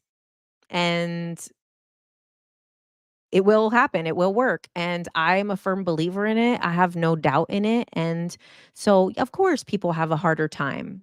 People, they get scared, they have doubt, they have resistance, what they just need is, more reassurance. I've had people in that situation, and you just sometimes if they're not comfortable and they feel they need to start again, we can start again, and sometimes it's they're relaxed. We just need to approach it and work through it differently and maybe ask some different questions and get the subconscious mind comfortable. But it totally works, you know? So it was totally fine. I mean, yeah. Um, Nothing was shown to you. That's okay. Sometimes people aren't good at visualizing. But if you allow your conscious mind, this is one of the things that there is a couple of things. Okay, that's what I'll end on too, because I'm already getting long here on my YouTube live. But this is a couple of the things that I've changed from the Dolores method. So obviously, um, what I do is QHHT. But I don't call it QHHT because Dolores didn't want it done online, and the QHHT organization doesn't want people doing it online. So, you're not allowed to call it QHHT. So, I call it soul journey hypnosis, but we very strictly follow Dolores's method. The things that I've changed. There's a couple of things that I feel could have been improved with, and not to say I know better than Dolores. But because this is a once in a lifetime thing, you only do the hypnosis, it's only meant to be done once in your life. You can do it again, but why? Just get all the questions answered in that time, and then you have a recording that you can always go back to. So, for me, nothing wrong with refining an existing technique. Yeah, thank you. So, one thing that I do that Dolores, aside from the doing it digitally, is one thing that she said not to do is to during the person's life story, she said, "Don't write anything down. You're only there to listen." And so I don't give any opinions. I don't give any suggestions. I only allow them to say it the way that Dolores said, because you don't want to put any impressions onto the person that could influence what they say in hypnosis. You want to make sure that it's very pure in what comes through in the hypnosis. So you try not to, you're only a container. You don't give opinions. But one thing that I started doing in these digital sessions, especially because I can do it at my desk, so it's different than in person where you're kind of hovering over a bed, is I take notes storing about questions. So if a person is talking about their life story and say they're dealing with, something self-worth or something shame or something, why did this happen? This was a medical thing. I'm going to write down, okay, let's ask about this. Let's ask how to release that. Let's see how we can do that. So I actually come up with like, this is why I tell people to come up with about 20 questions and I give examples of questions. But then as I'm listening to their life story, I usually come up with like an extra 20 questions. And then before we go under, I let them know all the questions that I'm thinking of adding. If there's anything they don't want to add, then we just take it off, we cross it out. But usually I'm not asking anything crazy. We're asking healing related questions. So that's the thing that I do different than Dolores is I add extra questions because how do you know all the questions you need to ask? It's hard to think of 20 questions to get completely healed from. So I say come with 20 questions. If you have a little bit more, it's okay. We'll try to get through everything. And then I add questions from what I'm actually hearing from their trauma, what I'm actually hearing from their life story. And I'm like, oh, okay, what is the situation with this person? Do they need to make amends with this person? Do they need to this? Do they need to that? And it's a lot of the same questions. So far, all of the ones that I've done, a lot of the same questions are coming up and a lot of the same answers are coming up, which is interesting too. But then the other thing that I do different than the way that Dolores does it is Dolores says, okay, that's it. Sorry. Then Dolores says basically like, "Okay, that's it." That person goes and moves on with their life and, you just give them the recording and that's it. The other thing that I do is while they're under hypnosis, I take notes of some of the things because I know the recording, you're gonna listen to 2-hour recording, 2.5-hour recording, but there's some things that I'll write down during. So, like, if the higher self is telling them something to change in their diet, something to change in their lifestyle, something like that, I'm writing that stuff down during because with me at my desk, I can write it down. And then what I do is in the email with the recording, I send them the most important notes for them to remember from the session.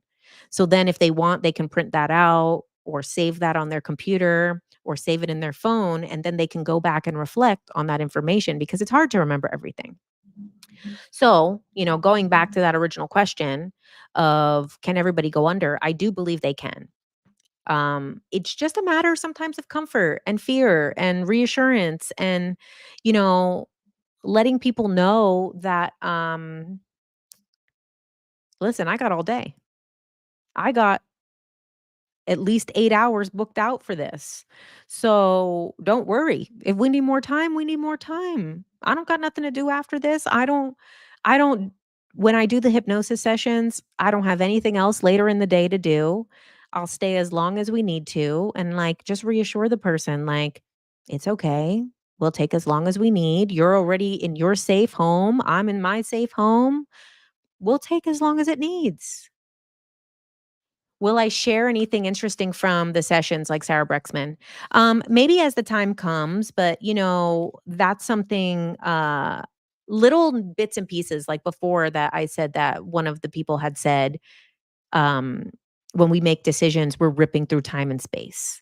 Like stuff like that. But as of right now, I would have to maybe go into the session knowing that, I don't want anyone to feel like they're gonna do a hypnosis and then it's gonna end up in a book because that doesn't feel good. I mean, maybe, some people want that, but it doesn't feel good to be like, "Oh, my life story or my, whatever is going to end up in a book."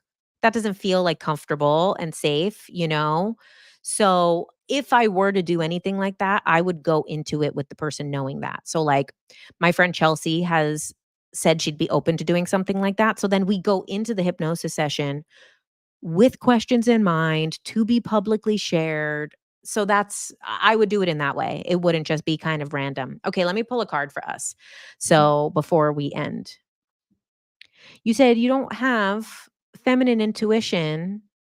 You like manly things. Femininely spiritual stuff never worked for me.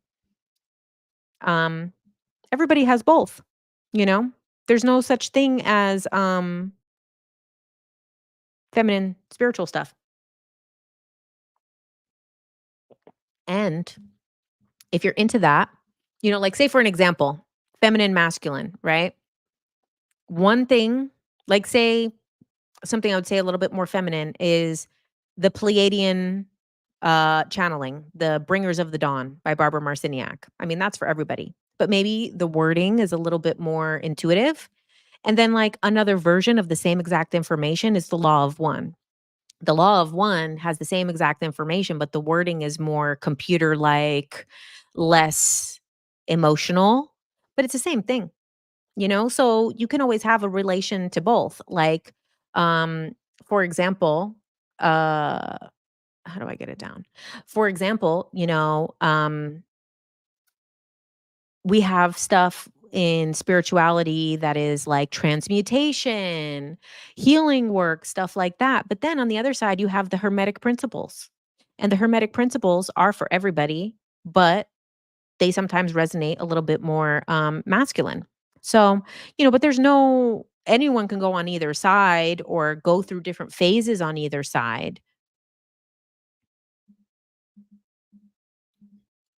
Roger, you are very wise for your age, lady. Thank you for the live.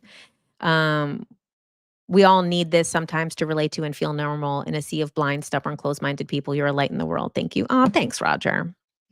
Okay. So we're gonna pull a card from the Animal Apothecary deck. This is my favorite deck at the moment, Animal Apothecary deck by Kara Elizabeth. It was so interesting about this deck. I My friend had this deck. I loved it. Every time I pulled from it, I loved, loved, loved this deck. So she gave me one on my birthday. And then the other day, on Sunday, when I was doing my class on Substack, I was looking at the acknowledgments. So it's like about the author and then the acknowledgments where she was saying thank you to people along the way, her acknowledgments here. Oh, thanks, Todd. um, so uh then I saw my book agent's name. So my agent is the same agent that made this deck happen, so she's the one who was the agent for the author of this. And I was like, "Oh my god, that's freaking awesome." And then I was talking about it in my Substack class because I had just seen it right before, and I was like, "Oh my god, my book agent is the same agent for this." Because, obviously you have an agent, they're not gonna tell you everyone else that they work with. And I was like, "Wow, how cool." And then I signed off of Substack after my, class, which was really cool. It was an inner teen healing. Go do it. Go join the Substack for paid subscribers, $11 a month. You can support me. We do a monthly live event, that is a group hypnosis. Sometimes we do other types of work. But then what was crazy is when I signed off of Substack and was uploading it, opened Instagram, and this girl, the author, Kara Elizabeth, had followed me at the very same moment that I was talking about her on Substack. I was following her already, so she followed me back. But I was like, "Oh my god, I've been following her for a while, and I just saw this." Okay, so now we're gonna pull a card for us. What is the message that we need to close out at 1 hour and 56 minutes of this video? What is the message that we need? Let's see if a card's gonna pop out. If not, we'll select one. Ooh, let's see. Ooh, oh, okay. Something popped out here. 2 of them popped out. Okay. So here we go. TikTok, claim your power. Claim your power. And the other one is let go. Let go. So let's read what the meaning of these cards are for us before we go. Okay. Put it on this side so both can see it. Okay. Anyone face to face with a tiger instantly shifts into a state of respect for her prolific power. The tiger summons you to connect with your greatest power, to overcome yourself, to overcome your doubts, your fears, insecurities, and illusions of the ego, and to use boundaries. While many of the animals in the apothecary deck ask you to be accepting of your emotions, when this card comes up, it means enough is enough. The tiger does not appear now with the feminine energy of allowing. This is the masculine energy of taking action and creating what you want. It is time to care more about the end goal than the heavy emotions that you are currently feeling. The action called for here is snap out of the illusion and get your thoughts into gear.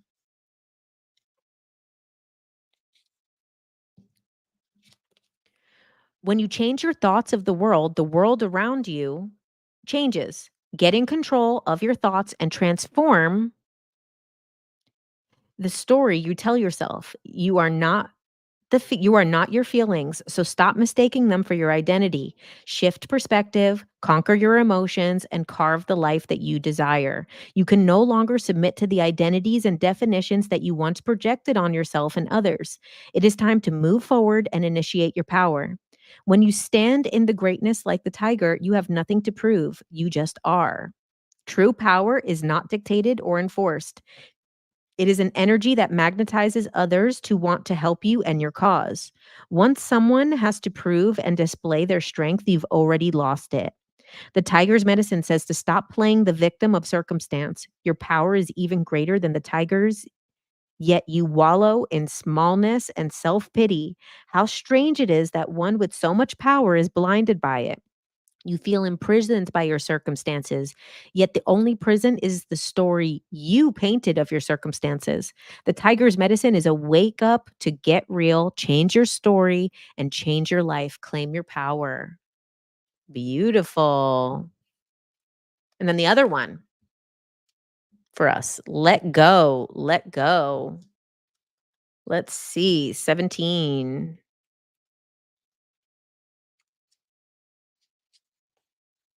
All right. It looks like a mosquito, but it's a scorpion fly. Scorpion fly. The scorpion fly is the first on the scene when there is a corpse. When the scorpion fly appears in your reading, it is a sign that there is something outmoded and no longer serves you. When we hold on to something that has died, we cannot return the energy it once had. Instead, it takes on a different kind of life. Maggots begin to lay eggs and bacteria take over the decomposing process, and the new life has a rancid smell. What thing or belief are you holding on to that no longer fulfills your purpose? What do you need to let go of and finally bury in the dirt? When we give a proper burial and goodbye to what no longer serves us, it allows the natural process of decomposition to happen. It is through this letting go that something unexpected and beautiful can germinate. In burying what does not serve you, you can create space for something more profound to grow. You become stronger by weeding through what is no longer contributing to your growth. The scorpion fly's medicine shares that a new development is waiting to blossom, but you must first sacrifice and bury the unneeded that is taking up space, trash the old and outdated. Okay, that is our message for us today. It is to let go of the old stories. This also says let go of the old stories, right? Your prison of circumstance is uh only a prison of your story. It's not the real thing. Also, the letting go. Okay, let it decompose. Claim your new authentic power and let go of the old decaying. Okay. All right, guys, before we go, reminder, um, come on the Galactic Origins cruise. If you buy a ticket, let them know that you're coming through me. We are going to have an adventure of a lifetime. There's plenty of speakers, Arcturian channeling, lots of fun people. Debbie Solaris, Tony Ghazi channels, Mantis beings. I will be there. Plenty of fun things to do. We're going to be going to Mexico, Belize, and Honduras. Also, let's share screen. What else do I want to show you guys? If you go to my Beacons AI website, we can see here, this is where you go to book a one-on-one consultation for the coaching type of stuff. Here's where you go to book a hypnosis session. This gives you some information about the hypnosis session. After you book through here, through my Calendly. I have dates all the way through December. After December, I'm going to open up dates for next year. This is October. We have plenty of dates available. In November, even more still available. And then when you book, we get a nice little packet. And this is a little packet that I put together. I know you don't see anything. I know I have it here on my YouTube. So the Soul Journey Hypnosis packet. This is a little thing I put together. This is about the method, that I've changed the method, preparing your questions. This is a once in a lifetime experience. You can ask anything you want, but we want to make sure it's important that you ask the right questions. I give a list of about 50 different questions, whether your soul purpose, about health and healing, about relationships, about unexplained or supernatural experiences. I'm the facilitator. In the session, we do the first 2 hours or more, if needed, about your life story. Then we do the guided relaxation, which is the hypnosis. Then we explore the subconscious mind. Sometimes this is a past life. It's okay if it's not.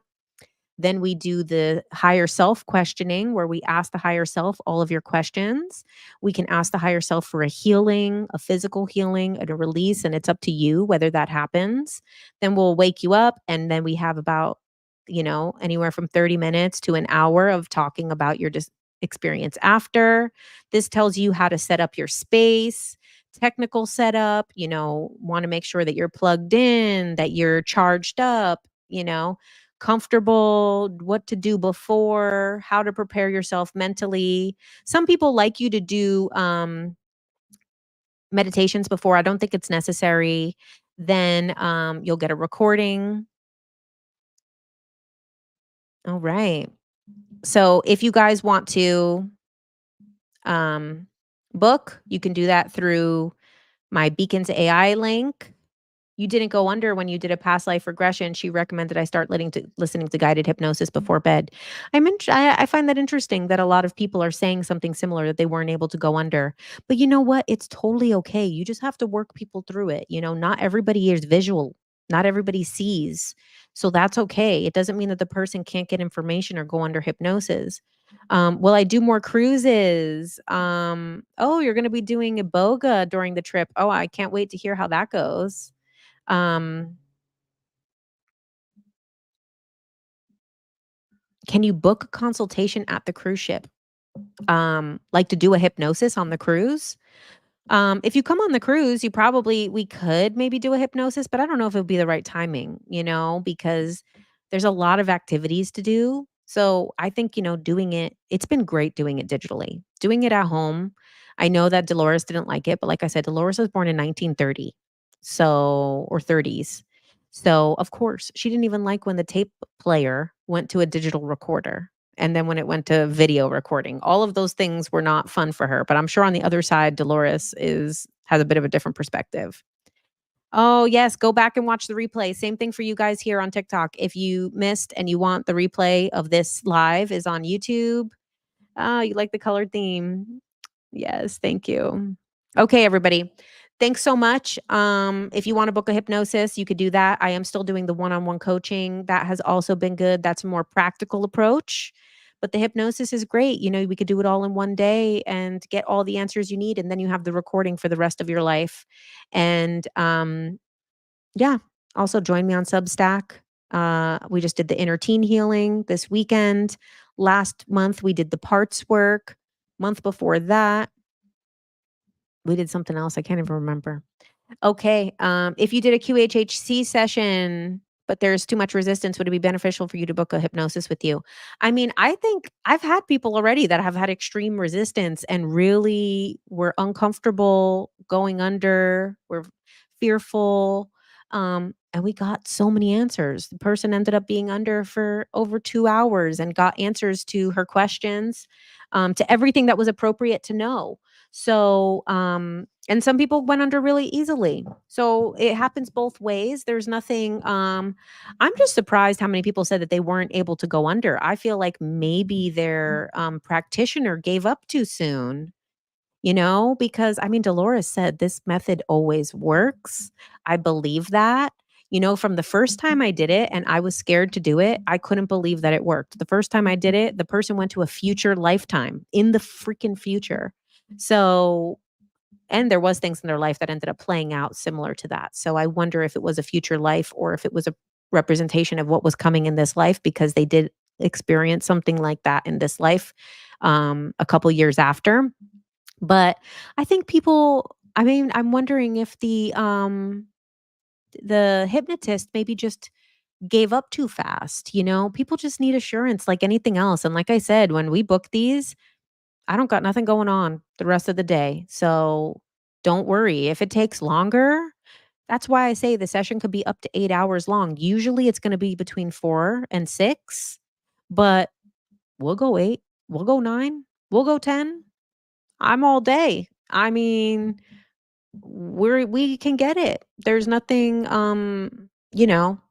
when the person that I had that was having some resistance issues, there wasn't a part of me that felt like, "Oh, no, this isn't gonna work. Oh, no, maybe we should stop."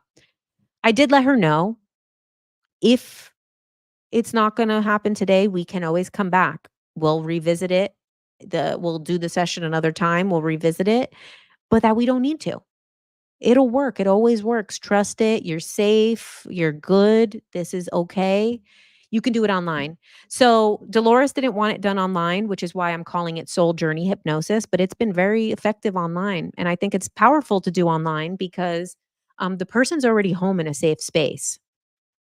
They already have some snacks in the fridge that they can eat after they come up from hypnosis and be able to do a little bit of a nibble. And if you guys want to do it here on TikTok, it's just the link in the bio. If you go to my link in bio, there's a consultation that's for coaching. That's different. And then there's the book, The Hypnosis, under that.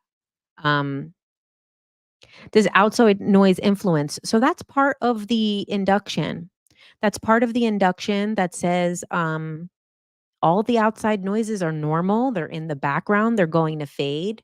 That's a part of hypnosis as well, as reassuring people that none of the noises are going to bother them. None of them are going to make a difference. I have had some crazy stuff happen. One of the first times I did a hypnosis, there was like construction happening. And I was so nervous one of my times I was practicing. They're like construction started. People were banging and I was so worried, like, "Oh my god, is it gonna work?" And the person afterwards didn't even remember that there was banging happening when they came up. So I was like, "Oh, okay, wow, great. That's really something." And also, other types of deeper meditation methods, like, I'm a big fan of the Silva method. So the Silva method has helped me a lot with meditation. And in the Silva method, they use a similar type of suggestions of when you hear sounds, you go deeper. Any sounds in the room make you go deeper. So that's like another thing with meditation. If you program yourself, even in your own personal meditations, that say, okay, sounds only make me go deeper. Any outside noise only makes me go deeper. And you really just like kind of set those affirmations for yourself in your own meditations. You won't have to worry about being disrupted about stuff because I did those Silva method training. And then now when I'm meditating and there's like banging or something, or, I live in a very noisy apartment.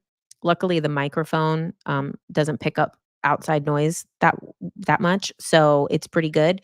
But now, after programming myself with that, with the meditation, I usually go even deeper when I hear outside noises instead of getting frustrated by them. You always enjoy joy and fall right into hypnosis and my Substack videos and wake up right on time. It's crazy but refreshing. And that's another thing too. If you want to practice, you could join my Substack and listen to my past recordings where we do the group hypnosis every month. And those is a little different. We don't use the same script and I don't use the same voice. I alter my voice more for the QHHT because that's how Dolores teaches it. The other methods, you don't have to alter your voice as much. So I don't because that's not, I also learned Marissa Peer's hypnosis, but I'm not certified in her hypnosis. I only did the introductory level. I didn't do the higher levels to get certified. So, but I mean, I learned the method. So in her method, you don't change your voice that much. So I just use a similar, just a different cadence. But in the Dolores hypnosis, you do manipulate your tone of voice a lot. So, okay. Everybody, thank you so much. This was a fun live. I love doing these questions like this. I'm going to change the thumbnail of the video though to say reincarnation because we talked a lot about reincarnation and soul contracts and that. So, how often do I put myself under? So with like the Silva method stuff, not enough. Honestly, my meditation has been very all over the place. I had a great meditation yesterday. I went to a breathwork sound bath cacao ceremony. I got the T-Rex hands because, like if you go deep into breathwork, sometimes your hands get like T-Rex, they get stuck. So it was very good and deep, but I don't do it enough. I would love to be able to do it every day again, but I feel like I just haven't had the discipline recently.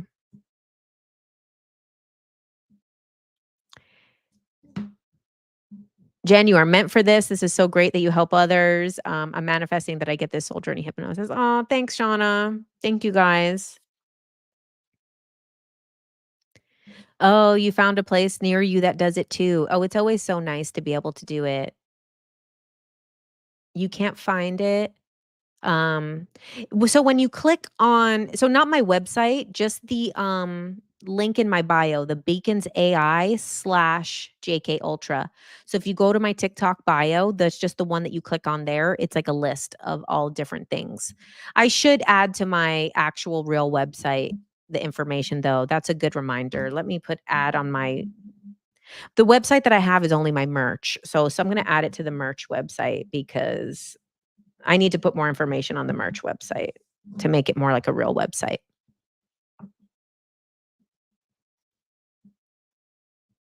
Mm, hello. Okay. You always recommend the Silva method for anyone starting out with meditation who finds difficulties getting into the groove, and also the gateway recordings. Yes. All right, guys. Thank you so much. I will see you next Tuesday. Also, keep an eye open for my YouTube. I'm going to start doing the Thursday posts. I did last week. I know I said I wasn't going to, but I did. And I was very proud of myself. It took me all day to do that 10-minute video. It took me like 12 hours. So I'm going to be doing one again this Thursday, another edited, short, concise, good YouTube video with pictures and videos and all the stuff. So make sure on Thursday you check. I'm going to post it around Thursday morning. Um, check on YouTube. I'm going to be doing a video explaining deja vu. Great work and think about more cruise dates. Would love to join a future one. Okay, I would love to. It's up to Portal to Ascension if they end up doing it again and if they invite me. Oh, you were excited when you saw the Thursday video. Yay.